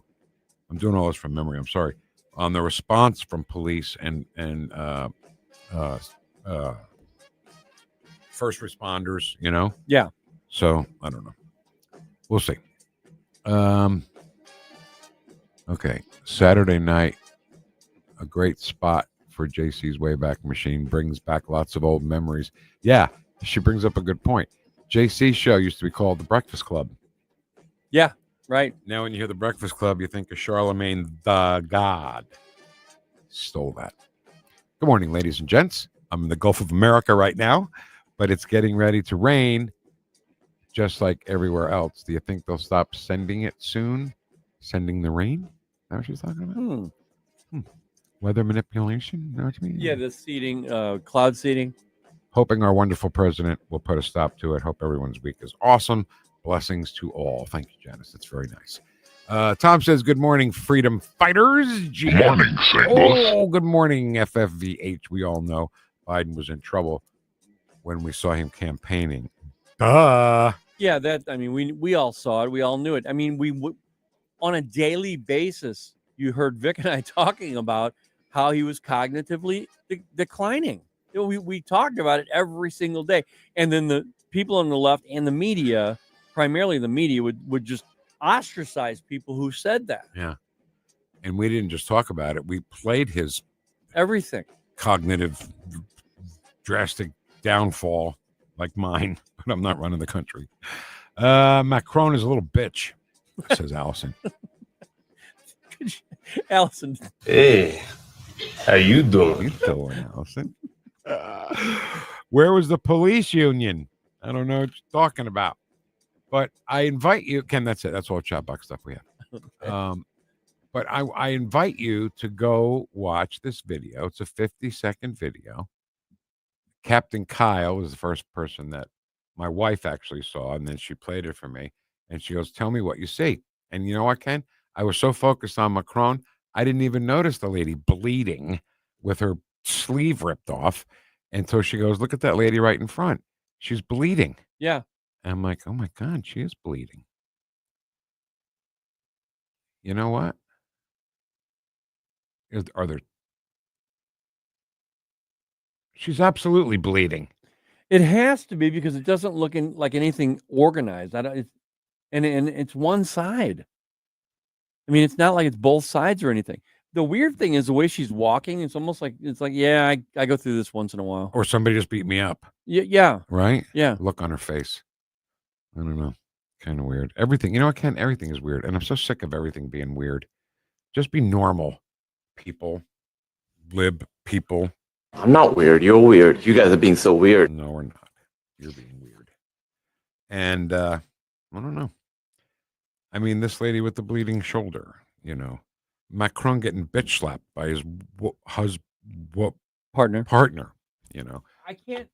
I don't understand why they didn't even mention this lady. Nobody has mentioned that big lady. Picture of her on my screen right now, and she looks exactly like we've been describing it. Her shoulder's bleeding, and she has a ripped outfit on her shoulder. It's Wait, right somebody's there. saying it's a scarf. Hold on. But see, I don't see a scarf around her neck though. I don't see it. So is it like a scarf on one shoulder, maybe? It's a scarf? No, it's not. It's not a scarf. Why? And why is her? Why? Her? No. It's not a scarf around her neck because there's no scarf around her neck. Is it a shoulder scarf? Is that what it is? Is it? Yeah, like a. That's what I thought originally. Like maybe it's some kind of thing that she has laying on her shoulder. The next comment says, why is the palm of her hand red as well? Oh wow, I didn't see that. The flight attendant appears to have ripped bloody shoulder and she's nervous in a hurry to get out of there. Yeah. It's a scarf? I don't think it is. What happened to the lady with the blood on her shoulder? Someone says there's a scarf. Does anyone sane wear their scarf like this? Well, if it was a scarf, it'd be around her neck, correct? And it may go over her shoulder. I understand that, but you don't see anything on her neck. Somebody took a close-up. If you go down the comments on that video, somebody put a real close-up of her shoulder. And if it's a scarf, it's got red and skin color because there's skin color. That's what it is. Yeah. So I don't think it's a scarf. FFS. Boy, I hate that. You know, like full stop and all that stuff I hate. Right. FFS. You know, people, you know what that means? No. Well, it doesn't mean for goodness sake. Oh, it doesn't? Change goodness to another word. FFS. Oh, okay. Yeah. And the people that say that are so condescending. You know who uses that? Claire McCaskill uses that. Don't call her a reporter. The girl from OAN. Remember the girl from OAN? they made stand up in the back of the briefing room. The girl from OAM, good looking girl, right? Yeah, she said FFS. Stop calling her a reporter. I'm like, FFS. Stop calling you a senator. Yeah, because you were terrible. All right, that's it. I'm done. Tomorrow, ladies and gents, we have a feature every Wednesday called Fake News. Fake News. Fake news. Stell, babe. Stell, babe. On Fake News tomorrow, it wasn't actually a news broadcast. It was a commencement speech for Wake Forest University. And the person who gave the speech was Scott Pelley, who is a failed anchor of CBS Evening News. Right. They have a hard time finding anchors on such a show with such history, right? Yeah. Walter Cronkite. Right. Dan Rather, but he was terrible too. He was a liar. Anyway, so he's failed CBS. So what they do is they send him over to 60 Minutes. Oh, put him on with the clock behind him. People love that. And every time he's on, every single thing he says equals Donald Trump is terrible. And I'm like, whatever, man. So his comments at the commencement speech of Wake Forest, Ken, we're going to have a ball with this on Fake News tomorrow. No, I think so. 9:25. One thing I've noticed, Vic, if you listen to Donald Trump's commencement speeches, and then you listen to J.D. Vance, for example, anybody on the conservative side, they stick to the program. They talk about the people in that particular school and all that good stuff. Not the left. The left gets completely political. It should all be about, okay, you got your wings, now fly. Go be productive. Right. Donald Trump sucks. That was a commencement speech, man. Donald Trump sucks. Mega or Hey, terrorist. thank you so much for having the record player on at night. Listen to us this morning. Make sure you have the record player on at night. 3 martini lunch with Jamie next. Hi, I'm Helene Tobler, culinary nutritionist at Body of Health Direct Primary Care. Here we do practical wellness. Dr. Randy and I have a common sense approach to healthcare. My passion is helping our members enjoy better nutrition because food is medicine. We approach problems with a lifestyle foundation and cutting-edge medical tool chest. At Body of Health, it's about being your healthiest you. If you want to experience healthcare the way it ought to be, schedule a discovery call today at bodyofhealth.com. That's bodyofhealth.com. With all of the celebrations, anniversaries, and holidays coming up over the next few months, where are you going to go to get that special something for the special people in your life? Newsteaders Fine Jewelers, of course. Newsteaders Fine Jewelers, found 24/7 at wowdiamonds.com. Tim Jones here to tell you all about Newsteaders Fine Jewelers. Richard Newsteader and his team serving our region since 1961 with awesome, honest jewelry solutions. They've got everything from diamonds to wedding engagement rings, hand-engraved items, pendants, earrings, and so much more. You can find them 24/7, wowdiamonds.com. That's Newsteaders Fine Jewelers, wowdiamonds.com. Tim Jones and Chris Arps in the afternoon. Chris Ruddy, he is the CEO of Newsmax. Look, the president's a savvy player. I don't know if he's a chess player, a checkers player. I just spoke to him the other week. He likes Newsmax. He strongly criticized Fox News. He says their polls can't be trusted. And he tells people to go watch Newsmax. I think it's a pretty good endorsement, and maybe why we've done so well in the public stock markets as well. Tim Jones and Chris Arps, weekdays at 4 on News Talk STL. KLGY HD3 Clayton, K270BW Belfast, KNBS Bowling Green. This is News Talk STL at 1019, 94.1, and always streaming at newstalkstl.com. News this hour from townhall.com. I'm John Scott. President Trump says there was progress with Iran on its nuclear program and hinted that an announcement could come soon. I can tell you the Iran talks have been going very well. And I'd love that to happen because I'd love to see no bombs dropped and a lot of people dead. I really would like to see that happen. And I think there's a good chance that it could happen. The two countries have been discussing how to curb Iran's nuclear program in exchange for lifting some economic sanctions. Also at townhall.com, family and friends of one of the Israeli embassy staffers that was fatally shot in Washington, D.C. last week have gathered for her funeral in the Kansas community where she grew up. The private funeral for 26-year-old Sarah Milgram is being held at Congregation Beth Torah in Overland Park, Kansas. Milgram was leaving a reception for young diplomats at the Capitol